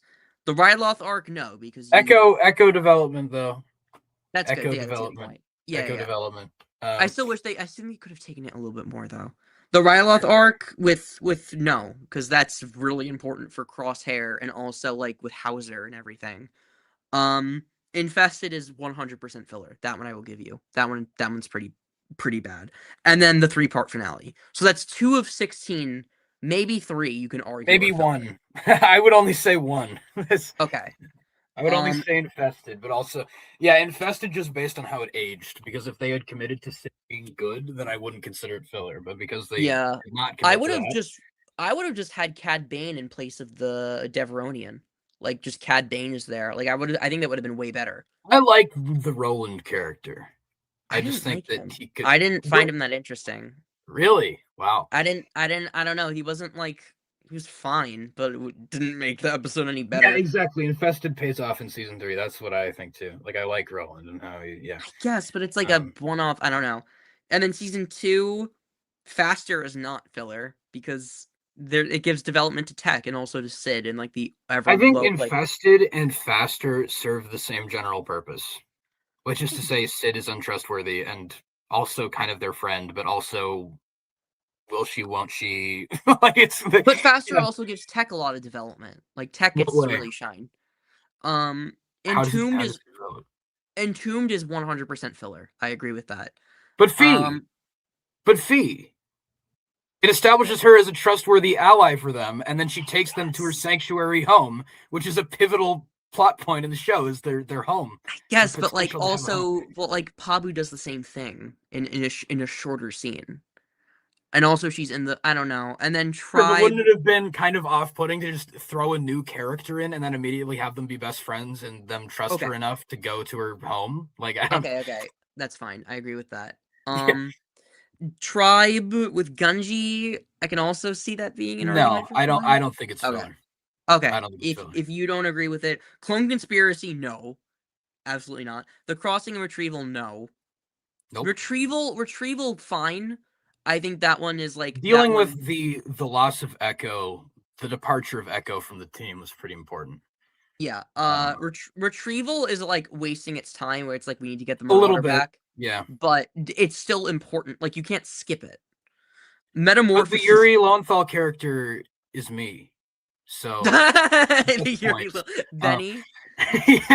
So he gets points for that. And then the last like 6 episodes: Metamorphosis, The Outpost, Pabu, Tipping Point, Summit, Plan ID. All important, all essential. Yeah, Can't. And then season 3, I'm not gonna waste my time. You got Confined, Paths Unknown, Shadow of Tantus, Different Approach, The Return, Extraction, Bad Territory, Identity Crisis. The only ones I would argue are the Fennec and Ventress episode. Yes. Those are filler. Because they waste time with M count. Yeah. And like it doesn't really slow down the pace of the season. Yeah. But like I've seen people point out, I remember, I think it was actually a random internet user or one of the people who commented on my Bad Batch videos a lot, is like the fact that there was kind of like a calm before the storm needed. Yeah. Because like after that point, the show becomes so heavy that it's like a bit of a relief almost. Because prior to that and preceding that, it's just like nonstop tension, drama, like, so do we need that kind of? What could it have been written better? I think so. I think the Fennec episode would have been better if Fennec was in the finale. I think like you could have easily integrated her into like Juggernaut, where they ask like they're like, oh, we need one more person to help us. Like Echo's busy doing something else. And then they call up Fennec for help, and you could find a way to have her get involved. And then Fennec can just be part of the crew for the last like 4 episodes. I think that would have been better. I would have preferred Fennec, and also I like Fennec Shand. So. I think like my issue with how they utilize Fennec in the show is they never have like a moment of clarity for her, which like I guess kind of makes sense because she's still a bounty hunter by the time of Mando or whatever. So they kind of throw themselves into a corner with that. But the fact is like when she's talking to Wrecker and Hunter, like there are so many moments where it seems like they have like the potential to provide an actual meaningful character moment between them, and it just keeps going back to like her being snarky and oh yeah, well you lost. There's like some moment where they're talking about how like Omega's been lost several times, and Fennec like takes a dig at them, and I'm just like, you need to do that. Like you could have had like an actual sincere moment somewhat. Yeah. Like I wasn't a big fan of how they wrote that. The one thing that saves that, in my opinion, is like the the intercut Crosshair and Omega scenes in that episode are like I really love those great. scenes so much. So it's like you kind of need that. The Ventress one just kind of annoys me on principle because I really don't think they needed to bring her back. But you know, Bad Territory's bad on a rewatch. Yeah, I'm I think that's definitely like up until that point that was the worst episode in season 3, and the Harbinger has not aged well at all. Favorite. Yeah, Harbinger's it's my easily my least favorite. I remember back when that episode came out, I was like, I will reserve judgment until we see what they have planned for Ventress, because I was like, if they have like a reason to bring Ventress back, then fine. Now in hindsight, it's like they very clearly had no reason to bring back Asajj Ventress. Tales of the Under. They could have had it be like Quinlan Voss. I would have preferred that if Quinlan Voss was the one that came to help. Yeah, they literally could have done that. You know, that would have been so much fun if that. And the thing is, I hate to be like, oh, like it would have made more sense for you know who to show up, but it literally would have made more sense if it were Ahsoka. But like in terms of the canon and the narrative, like Rex is their friend, and they're trying to find out about M counts. Like Rex could just friggin' text Ahsoka and be like, "Yo, what do you know?" Like that's something else too. Is like it's something. The information about this is what metachlorians are is something so simple. It could have just been like a phone call. Like they did not need to like send in Ventress to like hang around for an episode to tell them about this. It would have been funny if like hell, I would have been like Ahsoka would have made more sense to show up. Like I wouldn't have liked it, but it would have made more sense for the story. It would have made more sense. I don't want it to have. But you're right. I wouldn't have liked it, but it would have made more sense than Ventress just showing up. Yeah, because I don't want them shoving Ahsoka into everything. But I think if Ahsoka showed up like for like 1 5-minute scene and then left, it would have been like okay, fine.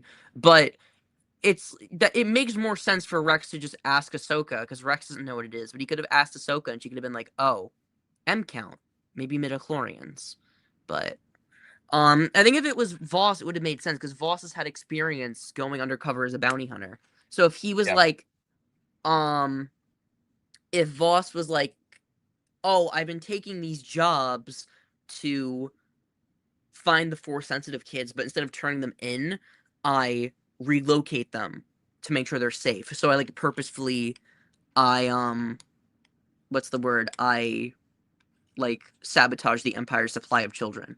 And that's why I'm here. That would have been neat too, because that could have provided a juxtaposition to Hemlock. Too. If you had I like that idea. And I thought that's what Ventress was doing, but then they reveal that she was never part of the path because she didn't even know Voss was alive. She just ditched them to go with her little buddy, whatever the hell's name is. She just really wanted Omega as a sidekick, I guess, because she's like taunting that, "Oh, I'll take Omega off your hands," and it's like, this is such a weird thing. I thought that the implication was that she was going to give Omega to Quinlan Voss. Because it was like, oh, Ventress is a path member. But no, she was apparently taking jobs to kidnap Force-sensitive kids. I'm like, what were you doing? Unless she was doing that independent. Like, she was just not working as a path member, which is, like, very weird. It's a weird story beat. That is, like, low-key the one part I like in that episode is when they're, like, the three of them are working together, and you have that moment where, she says that line about, "I'll take her off your hands," and then Crosshair just says, not happening. That's so good. Yeah, and you get the throws them their guns, and then you hear the Bad Batch theme, and it's the three of them together. It's that was I have that on my soundtrack whenever I'm like driving. Like whenever that comes up, the track name is Not Your Enemy. It's so good. It's such a good moment. You get the trailer line of like "We're not big on following orders." Love that. We're not big on following. It's so good. And it is so funny how in the trailer they like cropped him out of the frame. Yeah, you can see his rifle like poking in, but they were like, "We're gonna cut." Everyone was like, "Oh, that's Crosshair. That's Crosshair." Totally Crosshair. Yeah. Let's continue the let's continue the video. Let's question what the point of the show even was. There was a loose overarching narrative across the 3 seasons, but it was clear in my estimation that they didn't really have an overarching story that they wanted to tell going into it. But what? Yes, they did. It's like blatantly incorrect. It's blatantly obviously there. It was set up like from the beginning.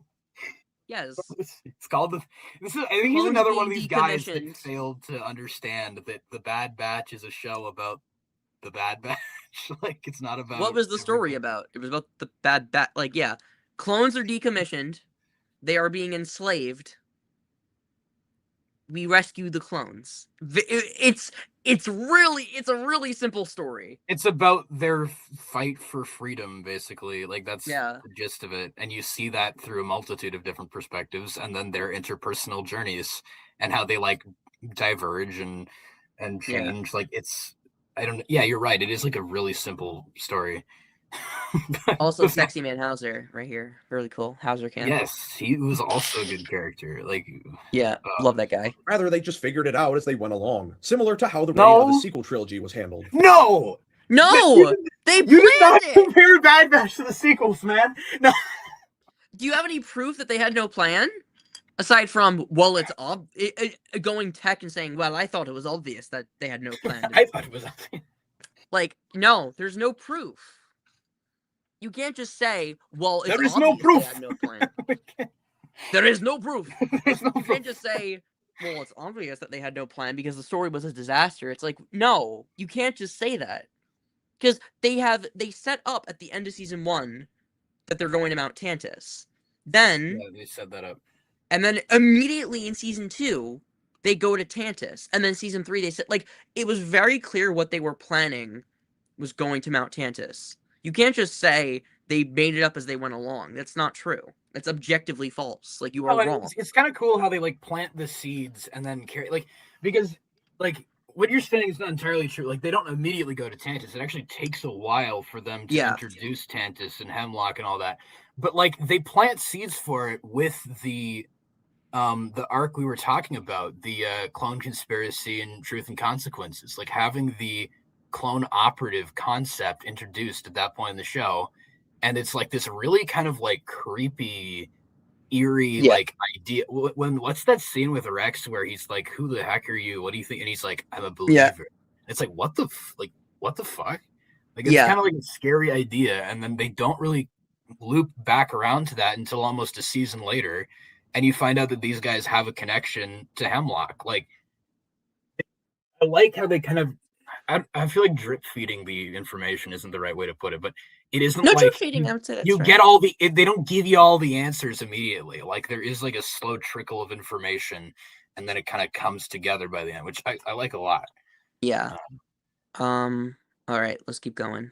The character writing in Bad Batch was very dull and uninteresting. Most of them felt more like one-note archetypes rather than deeply complex people. The closest that the show got to reaching some level of interesting, multi-layered character depth was with Crosshair, but he really wasn't a major focus of the show until season 3.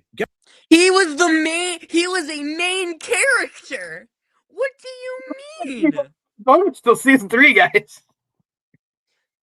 Even I think even Sheev would disagree with that, because it's just blatantly wrong. Had episodes entirely dedicated to him. Like, he had 2 episodes entirely dedicated to him, which, like, if you don't agree, like, I agree, you should have gotten one more. However, I think, like, I go back and forth with this, where, like, should Crosshair have had more episodes?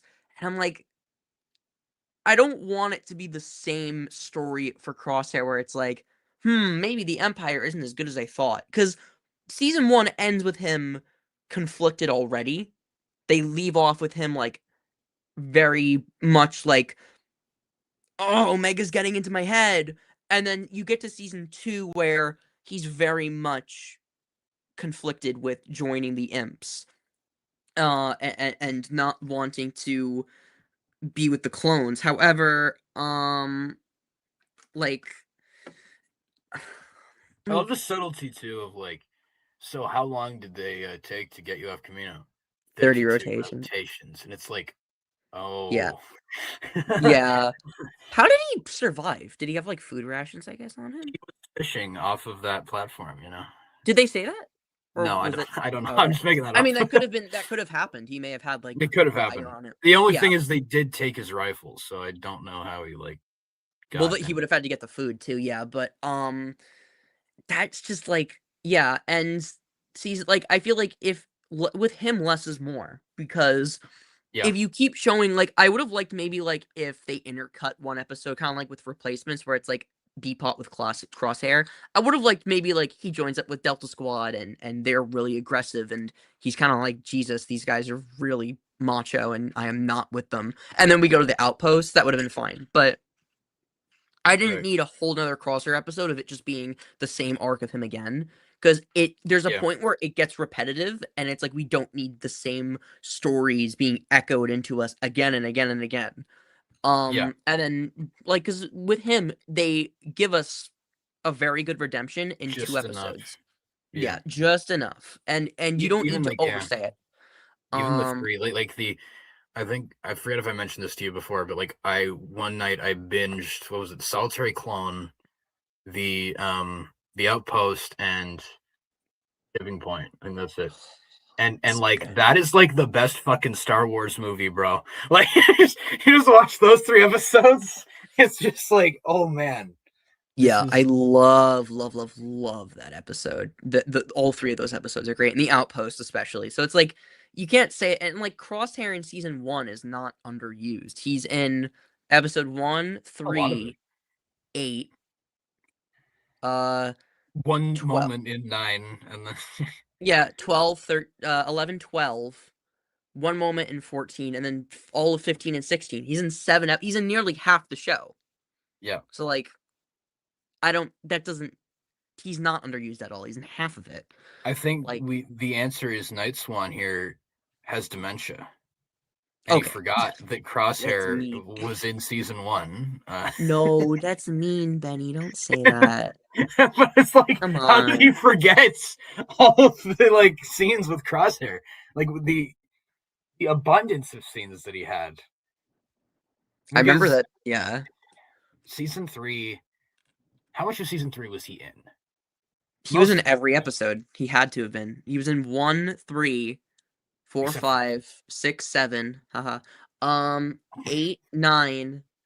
Wasn't in 10. 11, 12, 13, 11. 14, 15.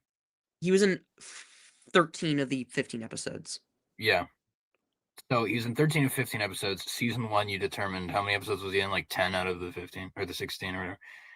And then season 2, he was in 3. Yeah. So, and another one where he was unconscious. Yeah, where he was knocked out. But like, we're not going to count that one. Yeah. So like, yeah, like I don't think he was underused at all. It's not true. Not. And also, we have my baby Tech right here. I want to see what he says about Tech. Getting through the episodes every week felt more like homework that a major Star Wars fan was required to do, rather than something that they actually looked forward to or enjoyed consuming. I mean, speak for yourself, bro. I'm like, okay. Why did he say like something that major Star Wars fan was required to do? The only episode where it felt like that was like a couple episodes in season 2 where I was like, I did not like Entombed. Like, you get to meet Fee. I wish they swapped that episode out for something else. I wish. No, I agree. Like when I say, like earlier, I was coming to the defense of that episode, and it's not because like that wasn't me saying I even like it that much. It's just me saying like this is what its purpose was in the narrative. You love I also it's Cobalt. What up, gamer? Cobalt. I love him. I love Cobalt. They're great. Season 2 is my favorite season of the show. Season 2 is also my favorite. Yeah.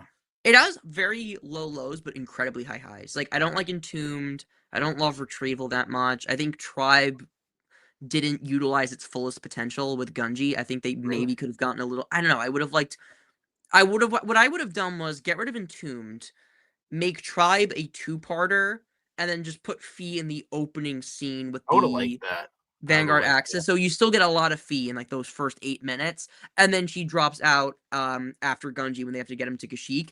And then you can have, like, a B-plot with Crosshair, like, just a little bit with him with, like, Delta Squad or something, and then maybe they go to Kashyyyk, and then Crosshair has to, like, tackle with, like, seeing Clone Force 99, something.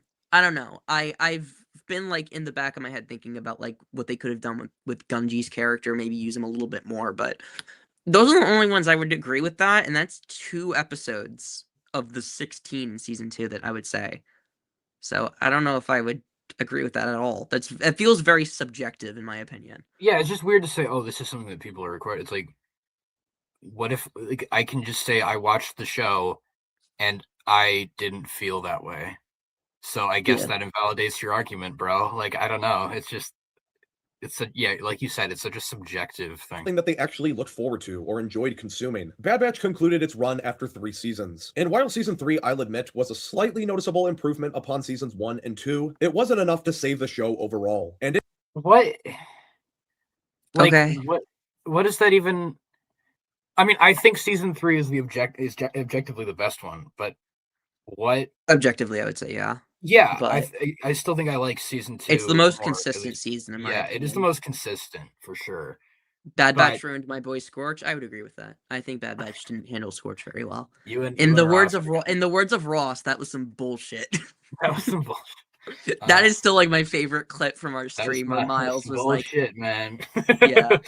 But yeah. But like, no, I think it's just that when I hear people say this, I find it weird because I don't find there to be a noticeable gap in quality between season 1, 2, and 3. Like, I think they're basically like they maintain the same level of quality throughout. There are certain highs, like you say, certain lows, but I think it's overall a very consistent series. So when people say, "Oh, season 3 was such a step up," or "It's a marginal improvement," or vice versa, I just don't really know what they saw that was like. Yeah. Because season 3, I was like, when it aired, I was like, "Oh yeah, this is great," but I was also like, I expected it to be great.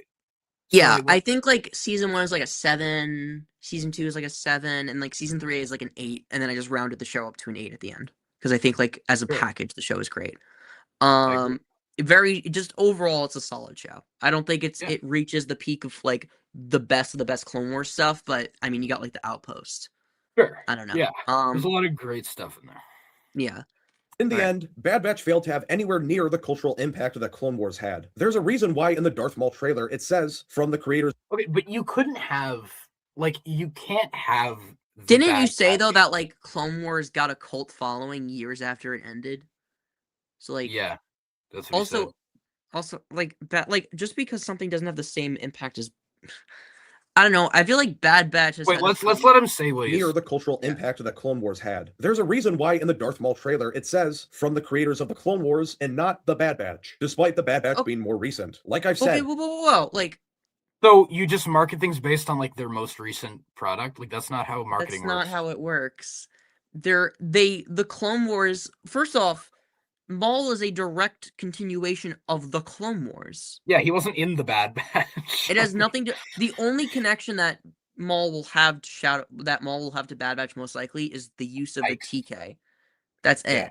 A TK trooper. That's it.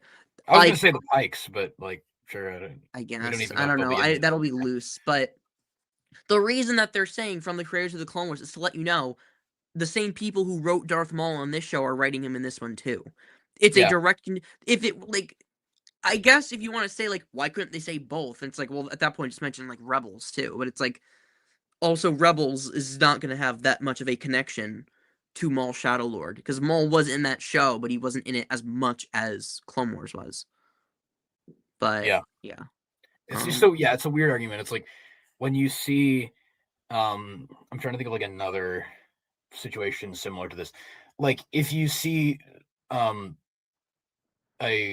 something being marketed nowadays that's like, I don't know, let's just use Peter Jackson as an example.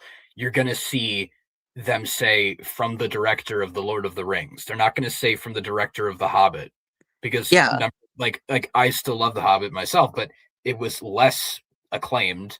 And even though it is the more recent of the two, like when you're promoting something new, you're going to say it was made by the people who made this like insanely well-received thing because you want people to see the new thing. Like that's how marketing works. I don't think this guy understands that. Yeah. Like with Superman, when that was coming out, when they said, if they were to say from the creator of Guardians of the Galaxy, they're not going to say, well, why not Suicide Squad? Well, there's a reason they didn't mention Suicide Squad because Suicide Squad is more recent. But it's like, well, does that mean Suicide Squad was bad just because they didn't mention it? I don't know.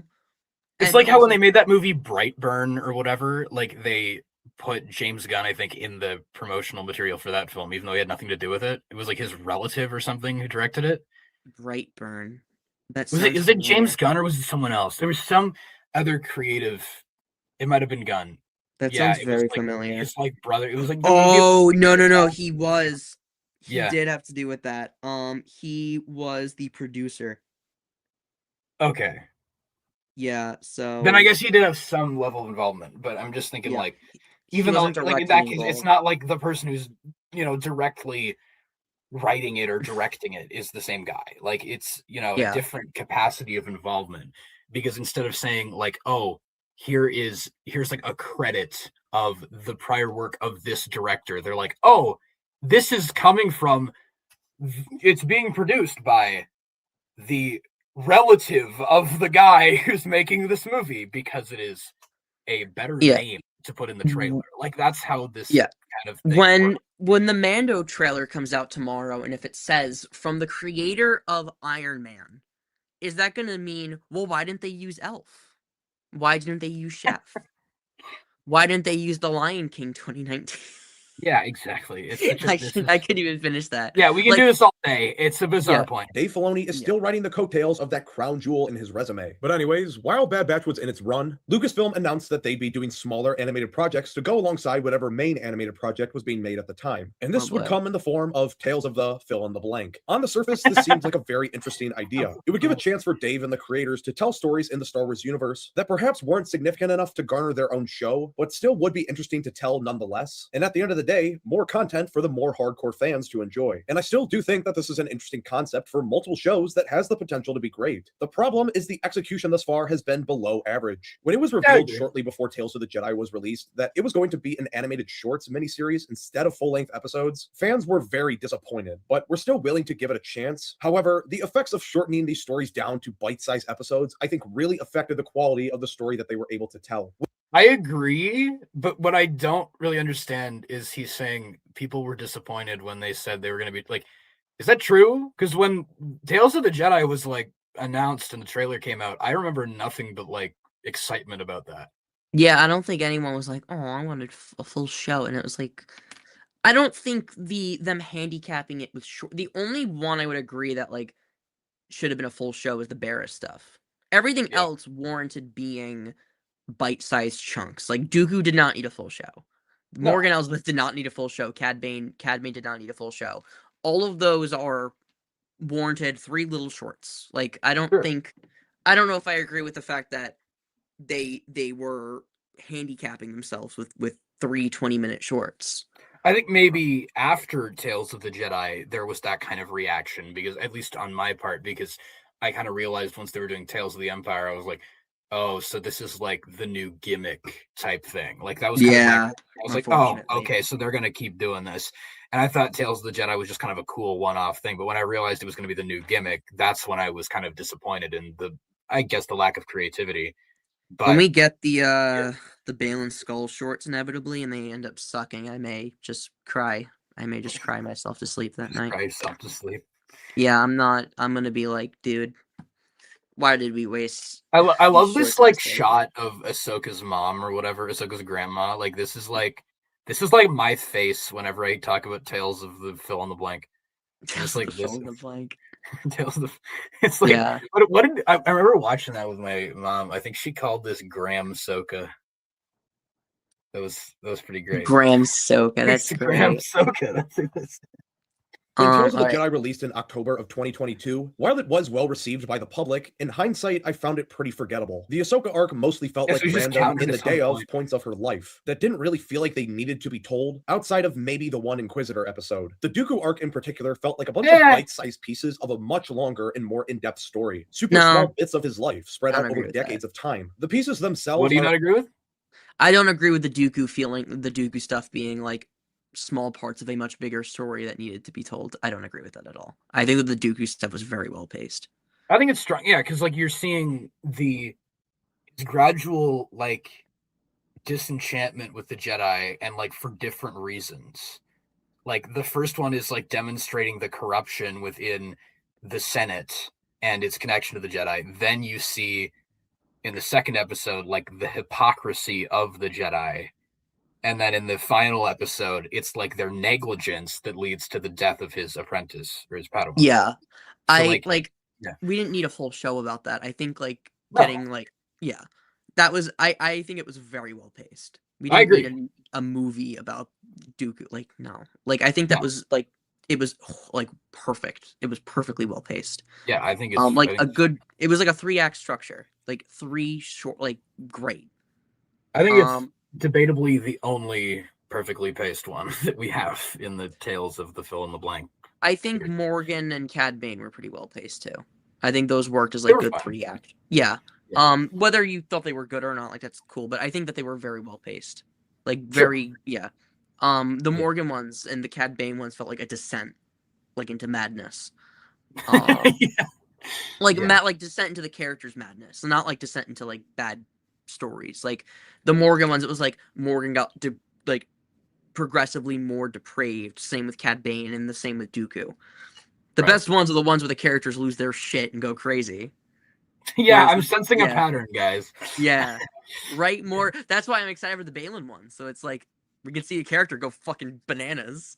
Like we had to see him go nuts. What would they call that?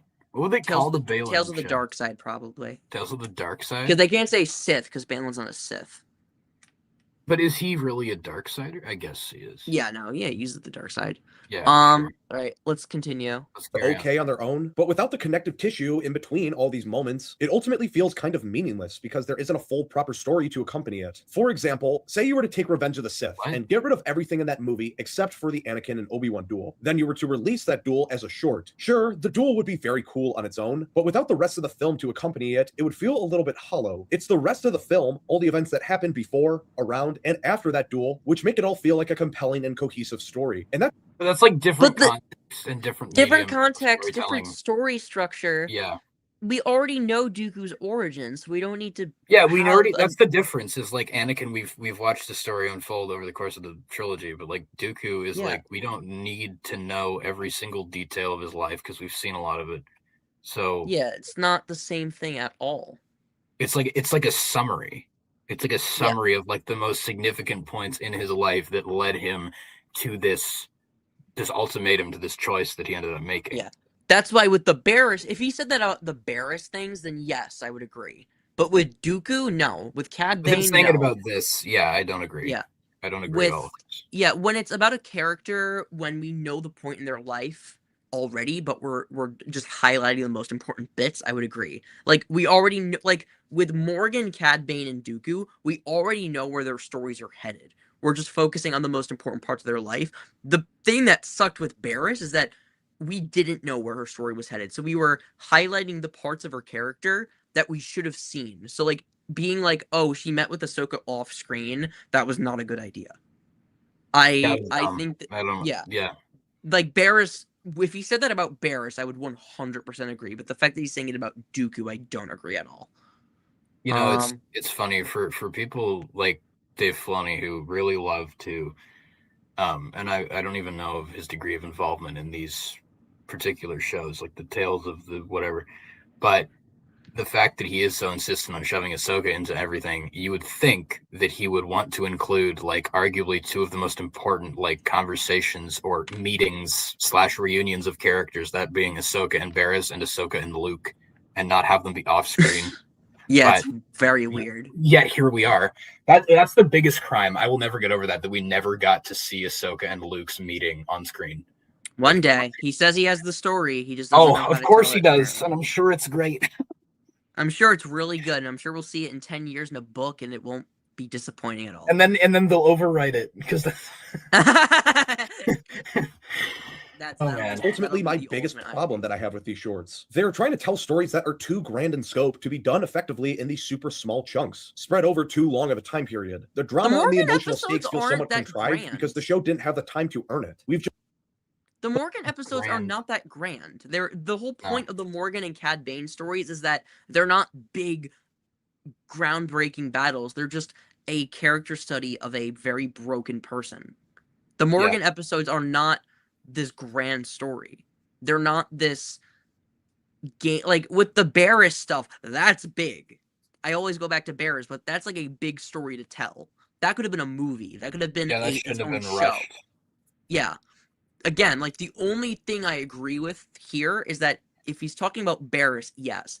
The fact that he's, like, but like showing like Morgan, that makes no sense because Morgan's stuff absolutely utilized the 3. Like if that was longer, that would not have been as good. That would have been stretching it out way too far. You're right. Yeah. Yeah. I can't. I don't want to look at Yaddle's face anymore. Yeah, she's making a weird face here. Just arrived at what's supposed to be the major emotional moment very quickly, which feels very odd. It's like starting the movie in the 3rd act. Without the first 2 acts to provide the setup for the 3rd act, the 3rd act ultimately loses its value. Really, when looking at the Dooku Yaddle fight specifically, yes, Dooku's final steps to turning to the dark side is an extremely important moment in the timeline. But without seeing the in-depth exploration of the many years leading up to where Dooku finds himself at this point, it lacks the emotional gravitas that the show thinks it has. Dooku's turn to the dark side and the events surrounding him as it relates to the Republic, the growing separatist movement, and other important events that take place between episodes 1 and 2 is something that you can make a whole show out of. But instead, it's just painted with a broad brush and summarized in 3 little shorts. It feels cheap. And wait, did you just say it's painted with a raw brush, or do you say broad? What did you say? But instead, it's just painted with a broad brush. Okay, broad. I think he said broad, but it sounded like he said raw. I was like, what is a raw brush? Yeah. I mean, like... But this is weird because this goes back to like what I said before with Crosshair. It feels like he's saying 5 different things here. Like I don't understand what his point is. Like it's weird because like on one hand, if you wanted more, fine, but did we really need like a whole show about this? Like just about Dooku repeatedly not liking the Senate and not liking like in this like 10-minute short. You learned so much about Dooku that you did not need a whole show about it. Did you really need a whole show about Dooku not liking the Senate and not liking the Jedi and being frustrated and just like consistently being annoyed? Like they already tell you in this very simple concept why Dooku is frustrated with the Jedi and the Senate. And I go back to if this was about Barriss or something, then fine. But the Dooku episodes and the Morgan episodes and the Cad Bane episodes are, and I like how we're just ignoring the Ventress and the Ahsoka stuff because we agree that those 2 were lame. Yeah. I don't have anything to say about those, but the other 4 are the important ones to me. Like those ones, 3 of those utilize the 3-act structure, the 3 shorts. The Barriss ones are worth telling, but they're horribly rushed, and the other 2 are just bad. So it goes like half of them are good. I like half of them. But the Dooku show has a potential, but like how much stuff can you fill in a Dooku show that we already know? Yeah. I guess like to get these 3 important moments with him, is it worth making a whole show about it? No. Did we really need it? No, I don't think so. Yeah, Tales of the Book of Boba Fett. Tales of the Book of Boba Fett. Yeah. I mean, I like how we're just going in circles at this point because he's just repeating the same thing. He's repeating the same thing, but it feels contradictory because he just said like a minute ago that we're seeing the story of Dooku, but it's rushed, and now he's like, we didn't get to see the in-depth exploration of this over the years, and it's like, but we did. Like, what do you mean? You're just saying like 5 different things, dude, that are like contradicting each other. I love it when these people do this. It's so funny to me. It's like they can't form a coherent like argument. They have to like jump around. And summarized in 3 little shorts. It feels cheap and lacks the depth that something of that importance deserves. Maybe I'm alone on this one, but I really do think that the shorts format hinders the great potential that some of these series could have. But moving on, skip forward to May of 2024, and Tales of the Jedi was followed up with Tales of the Empire. And unlike its predecessor, Tales of the Empire was not very well liked by the fans. Instead of going with the obvious choices of characters to focus on, like Vader, the Emperor, Tarkin, or maybe any other higher Imperial commander, I don't agree with that at all. I don't agree with that at all. Why would we want that? Why would you want Vader shorts or Palpatine shorts? We already know enough about They're so oversaturated. Like, you should want stories about characters like this. And also, people wanted to see Barriss. That's something that should have been its own show. That's something that people wanted. People have been asking for years. The top 3 questions that people have been asking is, how the fuck did Palpatine survive? Where's Rod of the Hutt? And what happened to Barriss Offee? Those are the 3 most important questions people have been asking. Yes. People wanted to see what happened to Barriss. That was something I remember when that trailer came out for Tales of the Empire, people were freaking out that Barriss was alive. That was something people wanted to see. That was something people, I think, before they released, regardless of their execution, people wanted to see Barasafi. Yeah. Like, people were like, yo, that's something we've been waiting for. And then Morgan Elsbeth, people were like, oh, okay, her too. Which is funny, because in probably hindsight... mainly what he's referring to here. But, yeah, I don't know. And with Tarkin, like, what do we need to know about Tarkin? He's not He's an asshole. Yeah. He's an asshole, and if you want to know about him, read the Tarkin book by James Luceno. I would rather you just read that instead of them just overwriting it. I actually don't like that book that much. But really? I haven't read it. Oh, really? Okay. Because I'm like, I heard it. Doesn't Ross like that one? Ross said it was pretty good, I think. Okay. Because I think it's because he loves Plagueis, and there's a lot of Plagueis references in that book, and I have not read Plagueis, so I did not get it. Oh, and that Tarkin is canon too, which is exciting. Yeah, it's kind of interesting. But now I kind of have to read it now. Yeah. It's just right. It just kind of sums about. it up. I want to see what he says about Mommy Morgan. I love Morgan Elsbeth so much. What did I just do? Where'd I go? Oh, you turned your cam off. I'm back. Okay. Press play. Okay. Here we go. Morgan Elsbeth, a very niche character from the Mandalorian and Ahsoka shows, who nobody really cared to get a backstory to. What we got was a pretty unfocused story that lacked any kind of overarching through line to it all. It more so just felt like the audience was dropping in on important isolated. The whole story of Morgan Elsbeth, I am about to get on my soapbox because I am the #1 fan of the Morgan Elsbeth shorts. I know. I don't even like them. Morgan's story is about the character who got no ending. Morgan Elsbeth essentially her life was shattered by a random act of violence by General Grievous on Dathomir. And she, instead of finding comfort in family and friends, she was engulfed by revenge and anger. Instead of someone like Marin, who got comfort in her loss, like with Cal Kestis, Morgan just wanted revenge. The issue with Morgan is that everyone she wanted revenge on is already dead. So what is there left for her? So she cannot get satisfaction. She can't get satisfaction in killing Grievous because Grievous has been killed and all the Separatists are gone. So what can she do? If I can't get like that sense of ecstasy by killing someone, I'll subjugate everyone else and give myself that sense of power that I've been craving, because I need to feel powerful. And if I can't get it by getting justice, I'll get it by making other people feel weak so I can prop myself up. And in doing so, Morgan becomes the thing that she hates. She became a dictator. And it's furthered through the music, because in the first short, you get the Morgan theme, but it's like through like tiny little choirs, like you can't hear it that well. And then in the second episode, when she says, "My anger gives me strength," you get the full orchestra, but it's like not as loud. And then in the final arc, when Morgan sets the forest on fire, you get the full Morgan Elsbeth orchestra of her music like blaring, just to show that she's fully descended. It's like the music telling the story for you. And I love the Morgan shorts so much.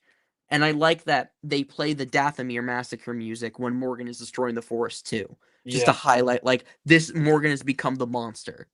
That's cool, because I kind of found the score for Tales of the Empire a little bit underwhelming, but now that you're mentioning it, that's kind of cool.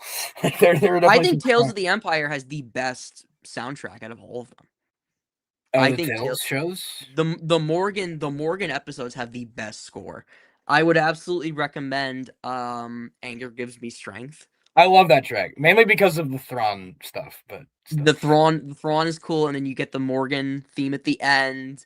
They combine the Thrawn theme from Ahsoka and the Thrawn theme from Rebels. Yeah. And then the Dathomir Massacre is really good too. I forgot what it's called. It's called like I forgot what it's called. It's called like Massacre or something, but it's great. Yeah. Dathomir Invasion, that's what it's called.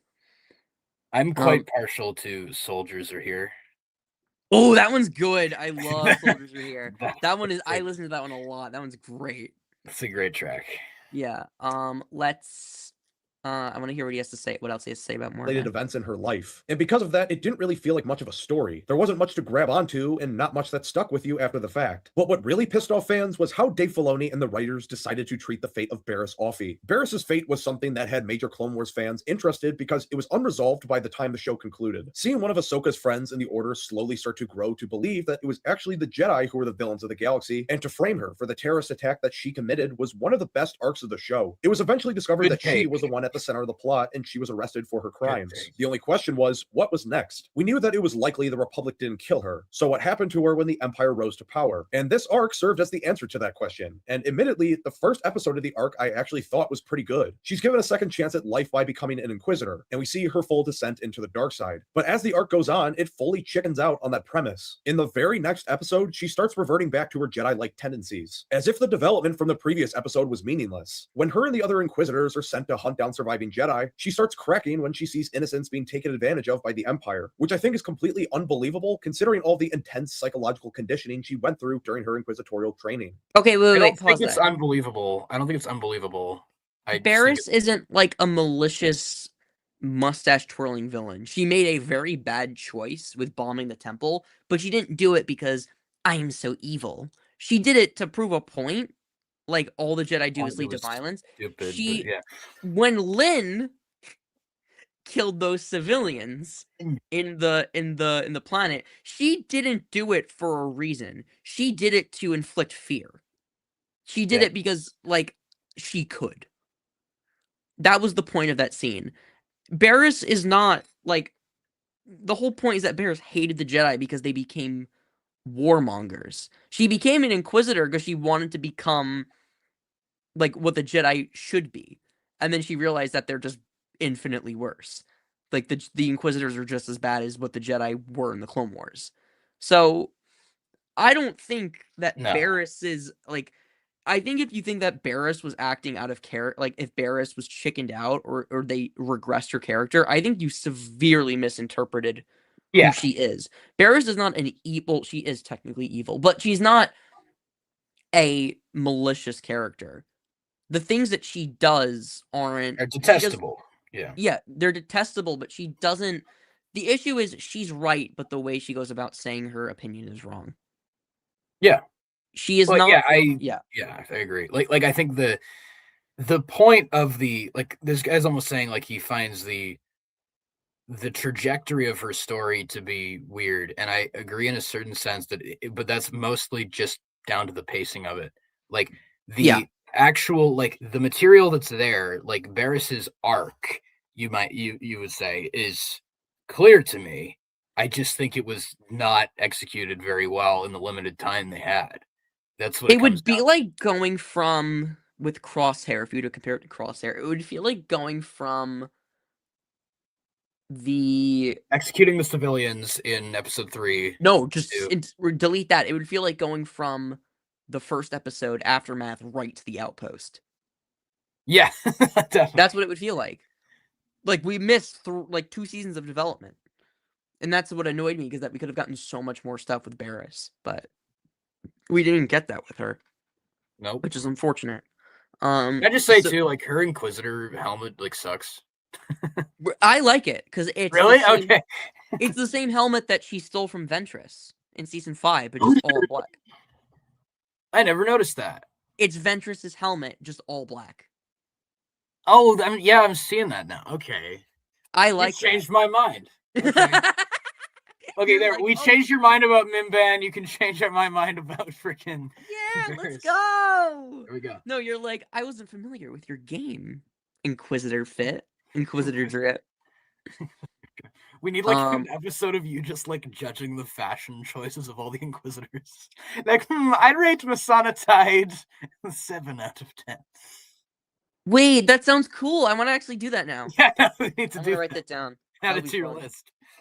All right, you can press play. I'm writing that down. But despite it being unbelievable in my estimation, it's ultimately just another redundant trope that has been done many times before. The fallen Jedi who becomes a tool of the Empire, eventually realizing that the Empire is worse. And it doesn't meaningfully differentiate itself from that trope. Wait. How many of those Inquisitors have... Grand Inquisitor, no. Trilla does not fall under that umbrella. She very briefly shows compassion to Seer, and then Did she, Vader like- immediately kills her. Did Seer she does not- realize the Empire was bad? She just said, "I've carried so much hate for you." For so long. She does not realize the Empire is bad. She doesn't get to come to that conclusion. Well, and the thing Because is, he like, dies immediately. yeah, because like she's made it's honestly like Trilla was like the pre-Cyril character, and that she doesn't Yeah. get a chance to like freaking repent for her sins, basically. But if Yeah. we're thinking of that moment, and I've seen people talk about this too, the same applies to Maul. These characters who have like a moment of clarity at the end of their lives, they still die like saying the wrong thing. Like Maul says, "Oh, Luke or what? He's the chosen one. He will avenge us." Trilla says, "Avenge us." It's not about avenging. It's not about revenge. Like that's what these people don't understand because they're so driven by that for their entire lives. It's not about to the actual noble characters, to the heroes of their stories. So it's not even like, so Trilla, sure, did she have a brief moment of clarity? Did she recognize that she's carried resentment towards Seer? Yeah, sure. But the fact that her last words are "avenge us," it's like she's supposed to get the point at the end of the day. Like, that's indicative of that fact. Yeah. Can I say this, by the way? I don't agree with a lot of Nightswan's points, but I oddly respect him. Like, I don't. Yeah, I don't hate him.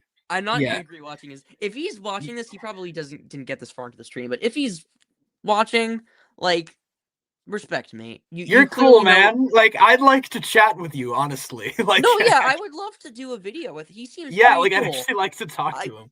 I wouldn't like. I don't agree with his points, but he clearly knows what he's talking about, and he, he isn't like the other people we've covered on our show. Yeah, in multiple ways.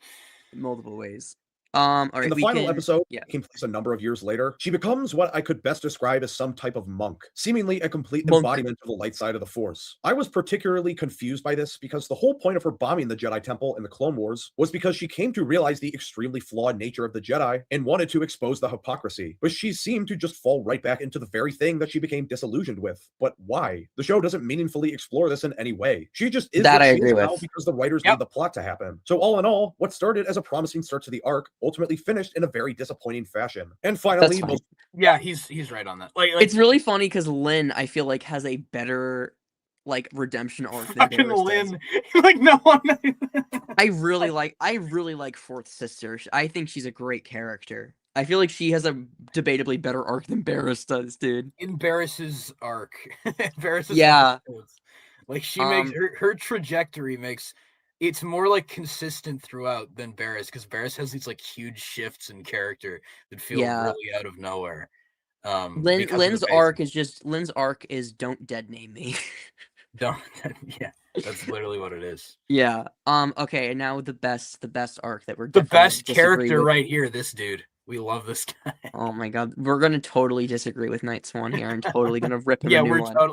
Recently, we're gonna be received Tales of the Underworld in May of 2025. Coming off the back of the poor response to Tales of the Empire, Tales of the Underworld had an uphill battle to climb, trying to justify to the fans that the Tales series were worthwhile. And while Tales of the Underworld was a little bit better than Tales of the Empire, it still wasn't anywhere near good enough to prove to myself and many others that these Tales series, in the current short form format that they're made in, are even worth being made. Tales of the Underworld ultimately suffered because of the same problem that plagued the other Tales series, that being that the short form inhibits their ability to tell a deeply impactful story, combined with the fact that it stretched over way too long of a time period. And for a show titled Tales of the Underworld, it really didn't explore the inner workings of the underworld that much. That I agree with. Yeah, that's much better than that. Would have been better if they called it Tales of the Bounty Hunters. Tales of the Bounty Hunters? Yeah, that's true.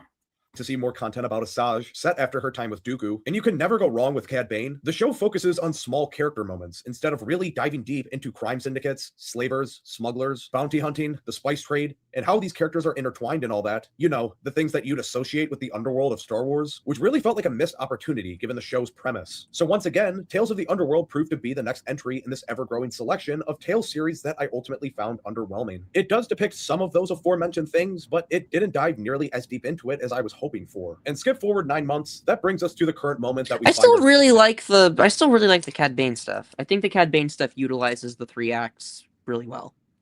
Like, I wouldn't. Solid. Yeah. Yeah, I really I don't like it. Gave us a new outlook on the character, which is something I think that the Tales of shorts need. Like the Dooku episodes made me like Dooku a lot more. The Morgan Elsbeth shorts gave Morgan like they completely recontextualized Morgan's origin. The Cad Bane shorts completely changed the way I look at Cad Bane now. The Ahsoka shorts were just more Ahsoka. The Ventress shorts were just, and the Barriss Offee shorts were just like a complete just bastardization of what we could have been, like a great story. Yeah, I agree. Yeah. Making a Muslim coded character bomb the Jedi Temple is one of the biggest Clone Wars' biggest fumbles. I'm not gonna get into that because I think it's probably not a good idea for a pasty white boy to talk about that, but I think there's definitely an argument to be made. We're not in the right position, but yes. Yeah, I'm not in the right position to talk about that because I'm not educated enough. Yeah. But definitely an argument to be had there. Yes. At the time of recording this in early February of 2026, we are getting close to 2 years now since there's been any kind of full-length animation series, but in just a few months in April, Maul Shadow Lord will be the show to break that hiatus. At first glance, this should be a show that I'd be extremely hyped for. Darth Maul was my favorite part of the Clone Wars. Sam Witwer, the voice of Darth Maul, is one of the most captivating voice actors that Lucasfilm has at their disposal. So my trepidations almost solely come down to Dave Filoni, and what I think is his lost ability to create a compelling narrative that actually feels worthwhile in the end. Something with true artistic merit, rather than just more sludge coming off of the conveyor belt. The big thing for me that is obviously going to be the make or break for the show is, are they going to be able to nail the character of Maul and tell a story in which they can get the most out of this character? The writer for Maul Shadow Lord is going to be Matt Michnovetz, who was one of the writers for Clone Wars. Now, while Matt is a proven quality Star Wars writer, I'm a little skeptical because I don't know if he's the best fit for this specific show. To give a little context, for those who don't know, the Clone Wars operated with the writer's room approach to storytelling. There were several different writers in that writer's room that would all collaborate on the plots of the episodes, with Dave as the narrative influence at the top supervising everything. However, while it was a collaborative process, the individual writers would focus on particular episodes where they'd get most of the writing credit. Sorry, wasn't a lot of Clone Wars conceptualized by George Lucas before it, was... I am unfortunately not 100% sure.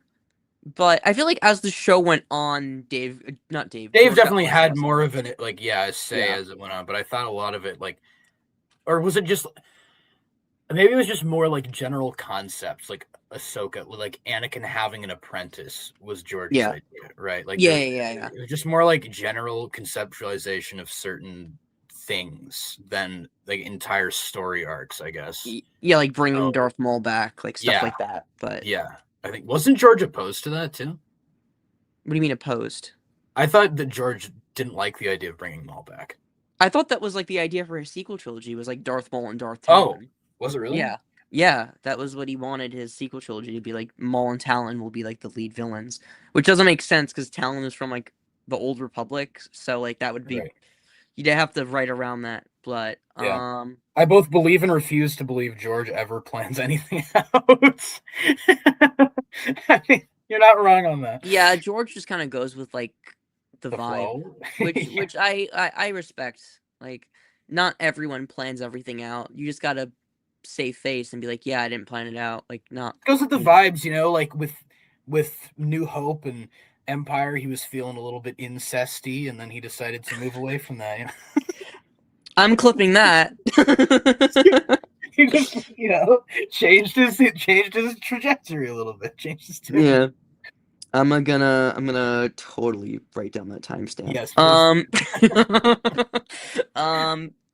All right. Let's watch him. Matt's most highly regarded work from the Clone Wars was the final arc of Season 6, where Yoda goes on a spiritual journey. However, he wasn't one of the main writers for the Darth Maul episodes. Dave wrote the Siege of Mandalore in Season 7, and for the Maul episodes in Seasons 4 and 5, where I personally think he's at his best, the writing credit mostly belongs to Katie Lucas, the daughter of George Lucas. She would have been my first go-to choice when choosing the lead writer for the show. Now, while Matt was credited as a co-writer for a couple of episodes in which Maul appeared in Star Wars Rebels, that's a completely different point in the timeline in which Maul is very different to how we see him in Clone Wars. And since the show is taking place right after the Clone Wars' conclusion, I don't think writing Maul in this era is Matt's forte. So it might be quite the challenge for him. Who knows? Maybe it'll end up being great and I will end up being proven completely wrong. But me being the skeptic that I am, I don't think that he has quite the resume or enough of a proven track record of writing this character that instills me with a great sense of optimism. I think that's a fair enough point. Yeah, it's totally fair. I enough can't point. speak on that either because the show isn't out yet, so we don't like. That's just you having reservations, which I'm fine with. Sure. And that's the title of the video is you having reservations for Maul Shadow Lord. And I think if that was his point of like this guy may not be the best pick because his experience with Maul is Maul from a very different time period. Like perfect. Like that's and even if totally you fair say point. like, oh, he wrote like McNivet's wrote like the first couple episodes of that Maul was featured in like season 4, then I kind of get that because I was not the biggest fan of those episodes. So like, or those are some of the weaker Maul episodes. So I think he's not wrong. I also think if he's saying we don't have enough of an idea of whether or not he can write Maul or is competent at writing Maul in this time period or this era, I don't think we have enough to go off of to say that he can't either. Yeah, because this is still like in closest proximity to like Siege of Mandalore Maul. Like he's and if McNivet's wrote like some of that, then I see no reason to believe this will in any way like be worse than what he did with Maul in that story. I also think like Sam Witwer of everyone who's ever worked with Darth Maul is the one who understands his character the most. And Sam Witwer has continuously said again and again that Maul Shadow Lord is like peak Maul, and it will understand the character and it will delve into why Maul never revealed that Sidious was Palpatine and why like the show is about I think he said verbatim the show is about bad guys going up against even worse guys. Like the show will not forget that Maul is a bad person, but the people going against him are even worse than him. Which is like, dude, what the fuck did Mark do? What are Mark's demons? Like, unless he's talking about another character, which is likely. But he's haunted by the cloud demons. Oh no, because he's a cloud. That's I just like I don't know. I don't entirely like. I think like it's we should probably like. I think on paper that's a good argument to have. Like the guy writing Maul may not be familiar with this time period version of Maul, but I think Sam Witwer is the one who understands Maul the best. And if he has the thumbs up, then I got the thumbs up too. But that's just my opinion. Approve. Yeah, exactly. Good. Got it. Great. But shifting gears, when taking a look at the content in the trailer, it really doesn't reveal a whole lot. We're still having to rely mostly on rumors of what the story will entail. We know that Maul has to end up at this point in Solo: A Star Wars Story, about 10 years later in the timeline as the leader of Crimson Dawn. That's really the only requirement. Outside of that, the door is pretty much wide open for Dave Filoni and Matt Michnovetz as it relates to story possibilities. They can pretty much tell whatever story they want, outside of it obviously fucking with something major in the established canon. I know Dave Filoni has had a problem in the past when it comes to altering canon, even if it contradicts just to fit his stories, so I'm really hoping he doesn't do that here. Hopefully he's listened to some of the fan criticism from the times that he's done it in the past. There's also not a whole lot shown that seems directly connected to Maul Syndicate. There's a couple of shots of Pikes, which I believe are still loyal to Maul at this point, a shot from the back of what looks like to be Rook Cast, who is one of the Mandalorian characters in Season 7 of TCW, a couple other shots of gangsters, but that's about it. The main focus of this trailer really seems to lie with the Empire, and them hunting down Maul and this new Twi'lek character, who I'll get to in a minute. And I'm actually kind of hoping that this isn't the case, or at least it being the main focus of the show. There's just been so much Star Wars content recently that's been focused on Inquisitors, hunting down Jedi and other Force users, that it's starting to feel a little dull and repetitive. I'm hoping for this Maul show, literally titled Shadow Lord, that they can actually focus on him building up Crimson Dawn and not. I don't think. Wait, can you pause it? I don't think Marok is gonna have a. I think Marok will be in like 2 episodes at most. I don't think Marok is gonna. Yeah, I don't. 1 or 2. I don't think the Empire is gonna have a big role in the show. Maul is the at all. Maul is the penguin. I think that the focus on the show is gonna be about the police officer. I forgot his name, but like the guy who plays the wolf in Puss in Boots. That'll be like the antagonist, and then like the other gangsters. I don't think the Empire is gonna have a big role in the show. I think they're gonna be like the same way the Empire was in like Jedi Survivor. Like they're there, they're important, but they're not like the main villains. The main focus of the story. Yeah. They'll show up, they'll do things the same way like Ninth Sister was in Jedi Survivor. Like she shows up, but she's not important to the story. The same, I think Marok and 11th Brother Birdman will be used. Yeah, I agree. And outside of the Rise of Crimson Dawn, a potential side. Wait, no, Joe, don't you mean The Crow? The Crow. That's such a cold name. That's The Crow. crazy. The The Crow. The Crow. That's like a crazy name to give a character. The greatest. How many seasons do you think Shadowlord would go for? 1. I don't think this is gonna last more than 1 Yeah, season. I think it's gonna be like a mini series. I don't think it's if it gets more than 1 season, I'll be happy. But I don't think it's gonna be. I think it's gonna last 1 season and then that'll be it. Hopefully it gets more than 1. They don't even call him the 11th brother. All right. Let's see what else I want to see what else he has to say. We're almost done with the Darth video. Maul taking on what might be a new apprentice also presents some interesting opportunities. Now, it's been heavily rumored up to this point that this new Force-sensitive Twi'lek character is going to be Darth Talon, who in Legends was a Sith Lord who was apprenticed to a Zabrak Sith Lord. Now, in Legends, that didn't take place until well after the original trilogy, but we know that Lucasfilm is willing to take bits and pieces of Legends material and insert it into canon wherever they see fit. That's what a lot of people think might be going on here. If I was a betting man, though, I think this might just be a fool's hope and isn't actually Talon. We've already got confirmation that the character's name is going to be Devon Izara. Now, that doesn't mean that she couldn't evolve into and take on the name of Darth Talon, but I think Dave is more likely to just come up with a creation of his own, and rather, this Devon character will be inspired by Darth Talon, not actually Darth Talon herself. But never say never. Once upon a time, having Thrawn introduced into canon seemed like a Hail Mary, so I'd be very interested to see how they can work Darth Talon into the larger Star Wars story at this point in the timeline. Another big rumor that... Can I just say, like, I like how he approached that, and it didn't seem like super cynical. Like, you know, I agree like with, yeah. Like that guy that we talked about last year, Galactic Initiative. Friggin' Galactic Initiative. Like when he was talking about how they cherry pick from Legends and do this and that, and like, oh, Mount Tantus is just being used for a stupid reason or whatever. And it was like, what are you even talking about, man? Yeah, like, it felt like he was just being cynical for the sake of it. Like, yeah, Nightswan here is like, what I like about him is that he's being fair. Like, I'll give like, he's being charitable. When I talk about like him or like that Star Wars girl or even Sheev, but to like a lesser extent, they'll be a little unfair. I remember in Skeleton Crew when we were talking about like Crimson Jack, he's like, this could be intentional, but maybe not. And it's like, bro, like you can't even give him a gimme that like it's a reference. Like you can't even say like it was a reference. Like it could have been on accident. Like, bro, it was very obviously on purpose. But I like that he's actually like, it's like he's not even being negative or positive. He's just saying like this could just be stating like, facts. Like the way he said, "Oh, we know that they have a track record of pulling from Legends and incorporating it into canon." He wasn't like, "Oh, I hate that Dave Filoni does this all the time." He was just like, Dave does this. Yeah, there is a pattern, I like that. So yeah, it can happen." And he even said, "I'm like curious and even kind of hopeful to see what they do with it, instead of being like, this is gonna suck."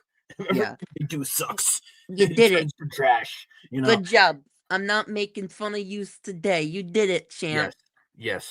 Good job. Nightswan. It's floating around because we're pretty much still entirely relying on rumors at this point, is that there may be a duel between Darth Maul and Darth Vader. This is an idea that I'm very intrigued by and would actually be open to. Now, you have to be very careful when adding a bunch of lightsaber fights in shows that take place between movies, between characters that duel in those movies, because it could have the unintended effect of making the lightsaber duels in those movies have less gravitas, because we know that they were fighting before then. That is why I hate that Obi-Wan and Darth Vader dueled in the Obi-Wan show not once, but twice, because it very much took away from the emotion of the duel in episode 4. This is also a pretty common criticism that's leveled against the Clone Wars. The emotional stakes of this fight in Revenge of the Sith between Obi-Wan, Anakin, and Dooku was a lot less, because instead of this being the first time that they have met face-to-face since Attack of the Clones, in the Clone Wars they were just fighting every other Saturday. The same thing can be said for all the fights between Obi-Wan and Grievous. Them fighting constantly in the Clone Wars takes away from some of the emotional weight from their duel in Revenge of the Sith. I don't agree with... Was there much emotional weight at all to their fight? Yeah, like... I don't agree with that. I think that them having like a little bit of a rivalry in Clone Wars, that added to it. It did make some of the lines very weird, where he's like, "I've been trained in your Jedi arts by Count Dooku," and everyone's like, "Yeah, like I know, like we fought like 10 times over, like I know," but it makes it kind of like, I think back to like that one scene in like season 5 where Grievous like grabs that clone by the neck and like crushes him, and Obi-Wan is like, "You'll regret that." Like I think back to like, it makes this battle a little more. I think it makes it more emotional, because it's like this is the moment leading to their grand finale, their big because before this, Obi-Wan and Grievous were just like two guys that didn't know each other, and they were like, yeah, oh, and so okay. they've had a bit of a recurring like dynamic prior to that, which It yeah, I makes agree. Obi-Wan killing Grievous a little more like satisfying because you know all the shit that they were getting up to before. Yeah. I honestly may leave a comment for Nightswan, just letting him know, like, hey, I really liked your video. I don't Yeah. agree with it, especially your ribbing of the Bad Batch, because that is my sacred Because you're cow. wrong, but also, Because you're wrong.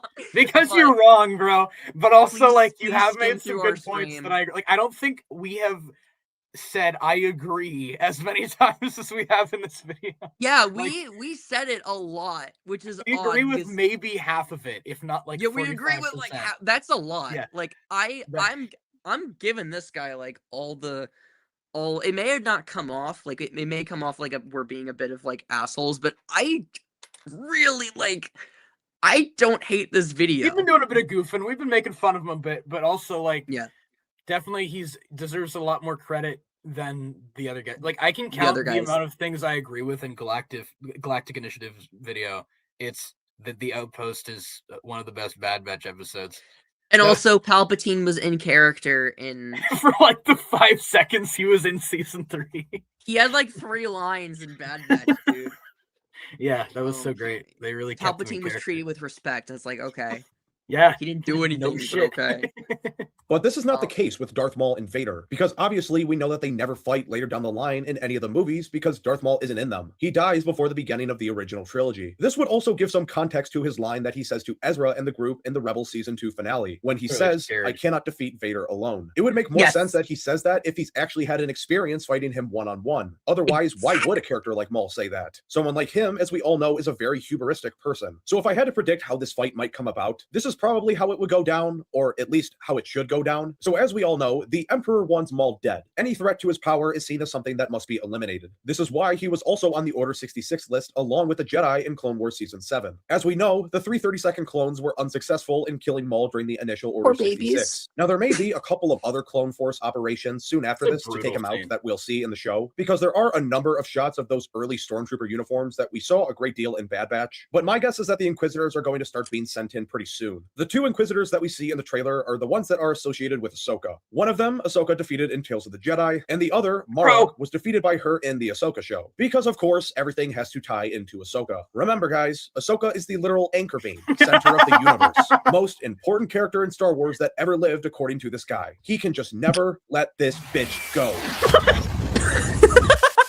But I digress. My guess is that Maul is going to defeat both of them. In particular, he's probably going to kill Marok, because in the Ahsoka show, when she defeated him, it was clear that he had been brought back to life by Night Sister magic, so this will probably be the first time that Marok dies. But all this goes to say that the Inquisitors aren't getting it done. Maybe Maul kills a couple more of these useless idiots along the way. This will eventually prompt the Emperor to send in the one man that he knows can defeat him. Darth Vader. And Maul, while putting up a worthy fight, will be outmatched and barely escape with his life. Now, while I do want the show to focus on Crimson Dawn and maybe this potential relationship with Talon, if they are going to include the Empire as a major player, and it seems like they're going to, that's personally how I'd go about doing it from a broad story structure standpoint. And with that, that's really about all I took from this first trailer. So all in all, I am very cautiously optimistic. You know, scratch that. More so cautiously pessimistic going into Maul's Shadow Lord. I really want this show to be worthwhile, not just for myself being... It's very funny because he was pretty, like, positive for the most part, and he's like, I'm cautiously pessimistic, and I'm like, bro, I'm like, really? You glazing for real right now. Yeah, like you're just trying to please the no, I'm kidding. The haters, you know. But he seems, he's like, I like how fair he is. I do too. It's so nice, isn't it? That's why I wanted to do this with you partially, because I was like, I think you're gonna like it. We haven't had a lot of videos that we like. It's me going, do I like this guy? I may even subscribe to him. I'm gonna leave a comment. Yeah. Does he doesn't see. Oh, he does respond to a lot of comments. So I'll probably leave a comment. I'm just gonna comment and say sick ass name, bro. He'll definitely. Sick ass name. I like the reference. That Maul is one of my favorite characters, but also because Star Wars is going to desperately need some kind of win this year. It's seeming like Ahsoka Season 2 will be pushed back to 2027, making The Mandalorian and Grogu the only other, as well as the biggest Star Wars project for the year. But anybody with half a brain that knows what's going on knows that that film is going to absolutely bomb. So I really hope that Maul Shadow Lord can be a bright spot in what otherwise is going to be. I mean, I really if that movie bombs, we're done, dude. We need that movie because if the thing is, I've been saying this forever. Whenever I talk with a friend about this, if The Mandalorian and Grogu does not do well, it will send a message to Star Wars and Disney, most importantly, that movies are not going to work, and we will not see movies for a long time for Star Wars. We are going to enter that period where we're not going to get anything because Ahsoka is probably going to be the last live action show because Skeleton Crew and The Acolyte bombed back to back, and they were saying like streaming is dead. So I think after Ahsoka, we're not going to get any live action shows ever again. So, and then if it isn't for Maul Shadow, like I think the only thing we're going to get for a while is like some animation. And if we don't know, Matthias, this is a different thing. We're not. Matthias. This isn't the trailer. He's getting excited. No. This isn't the Mando trailer. Matthias. Oh, I got excited. But yeah, if we don't, I actually talked with Matthias about this last night. If Mando and Grogu flops, we are not getting a Star Wars movie after Starfighter. It's over. Heir to the Empire won't get made. Yes, Galaxy. I know what you're talking. Yeah, Hunt for Ben Solo not happening. The Rey movie not happening. Oh, yeah. The Simon Kinberg trilogy not happening. Dawn of the Jedi Dead in the Water. Like none of it's gonna happen. But there's a lot riding on Mando. And a lot of we need this movie to make like at least like $1 billion because if it doesn't, we're never gonna hear the end of it. Never. I have to see this movie like 5 times to send the message that we need it. I will see this movie 5 times if it means the movie does well. And all of you need to see it. When we get closer to the release of The Mandalorian, I'm going to make a video called Watch The Mandalorian and Grogu. And it's just me going, do you like The Mandalorian? Cool, watch it. Did you not like The Mandalorian? Cool, go and watch it. Do you know anything about Star Wars? Don't care. Go and watch the movie. This is this is your charity for me. Yeah, you know what, Joe? Like, here's the thing. I'm not even that excited about the movie. I wasn't even going to see it, but I would watch it with you. Like, I would go see this movie with you. So you need to like come here and see to Canada. Yes, I would watch it with you. The issue is just that like watch Mando. Andrew, what's funny is Andrew was like back when the teaser came out, he's like, Joe, would you want to see the movie with me? It's like I'm like, no, because you're gonna just make fun of it the whole time, and I want to have fun watching it. It's like we could see it for your birthday because it comes out on my birthday. I was like, we could see it for your birthday. I'm like, no, you're gonna be making fun of me the whole time because I'm gonna be like, ooh, Embo, and you're gonna be like, Joe, like unalive. I almost said the naughty phrase on stream a week ago to gotten banned. It would be like the whole time he's like making fun of me, but I'll be like, ooh, Grogu did cute thing. I would not make fun of you. Okay. I would keep my trap shut about my I don't opinion. even think the movie's gonna be good. I think it'll have fun moments. I don't either.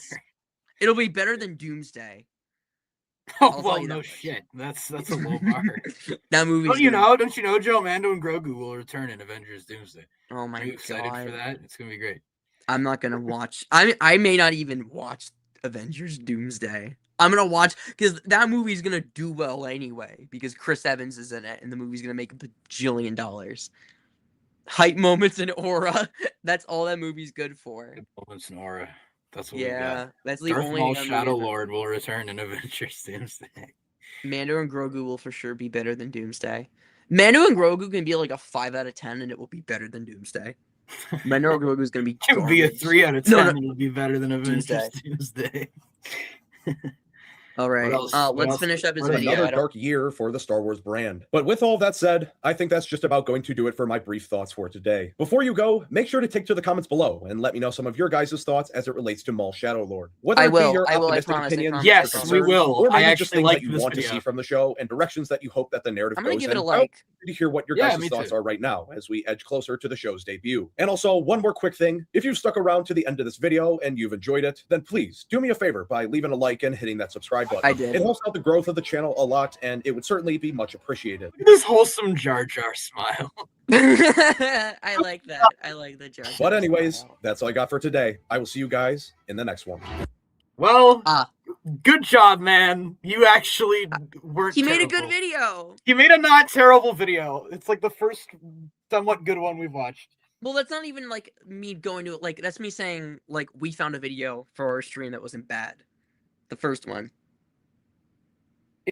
What other ones do we watched? The Sheev Skeleton Crew one. We watched the Galactic Initiative one. The Star Wars Girl. The Anna one, yeah. And then we watched Anna ended her video with people who watch Andor don't have a good understanding of Star Wars. And she's like, she prefaced it with, "This is no offense to you people." It's like, bro. No offense, you guys, but I have a clear understanding of the show, especially the character of Keela, Admiral Akbar. It's like so stupid. That was like the worst thing. Angry black women. Oh, I forgot about that. I remember when Miles was like, "Kids, this is what we call a microaggression." Yeah. Wait, what did she call the other guy in that scene? She called him like the gay. What the fuck was the thing? Oh, I don't remember that. I don't remember like that. she was like, oh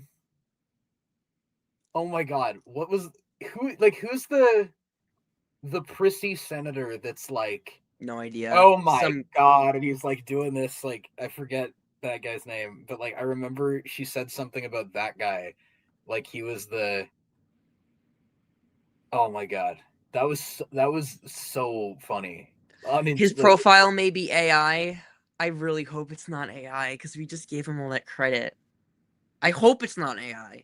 If it's AI, no.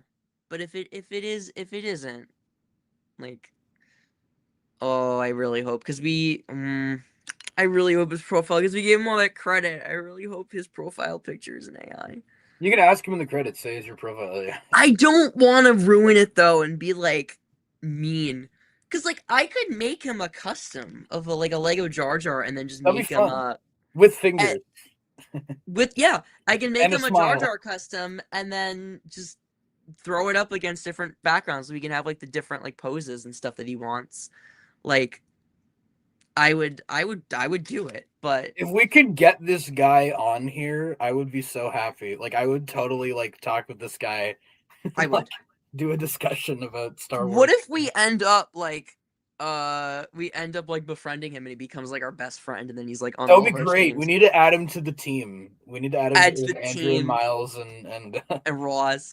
and Nightswan. That'd be great. And it's like Ahsoka season 2 comes out and he's like the whole time he's like, dude, this one sucks, and then we're all just like, and then you go, yeah, no, I agree, fuck that show. I agree 100%, Nightswan. You guys are drawn to his Nightswan, and I'm like, me and Ross and Miles will be like, yeah, Clone Wars flashbacks, the Mortis gods, Obi-Wan Kenobi, and then you guys are like, you two and Andrew will be like looking at us. We have like the perfect split: 3 Ahsoka simps and 3 Ahsoka haters. Perfectly balanced. Captain America: Civil War of the Star Wars. There we go. Does he have Oh, he has a TikTok. Oh, cool. Okay, I am going to. I will leave a comment once we log off, but It'll be like Joe. I can't. Or what's the freaking line from the movie? I'm sorry, Joe. He's my friend. So was I. I will leave it at that then. Benny, it was wonderful having you. I'm gonna go leave a nice comment for Nightswan because he's been wonderful. He's actually, very happy about this video. Yeah, Benny, do you have anything to say that you'd like to leave us with? Yeah. Fuck the Siege of Mandalore flashbacks and Ahsoka, Mimban all the way. And Nightswan actually made a good video, so Yeah. we Right. give him respect for that. Give respect to this man. He did a good Yes. job. All right. I will I leave will it at see that. you soon. Yes. Have a great night, Benny. Have a great night, everybody. Take care, Joe.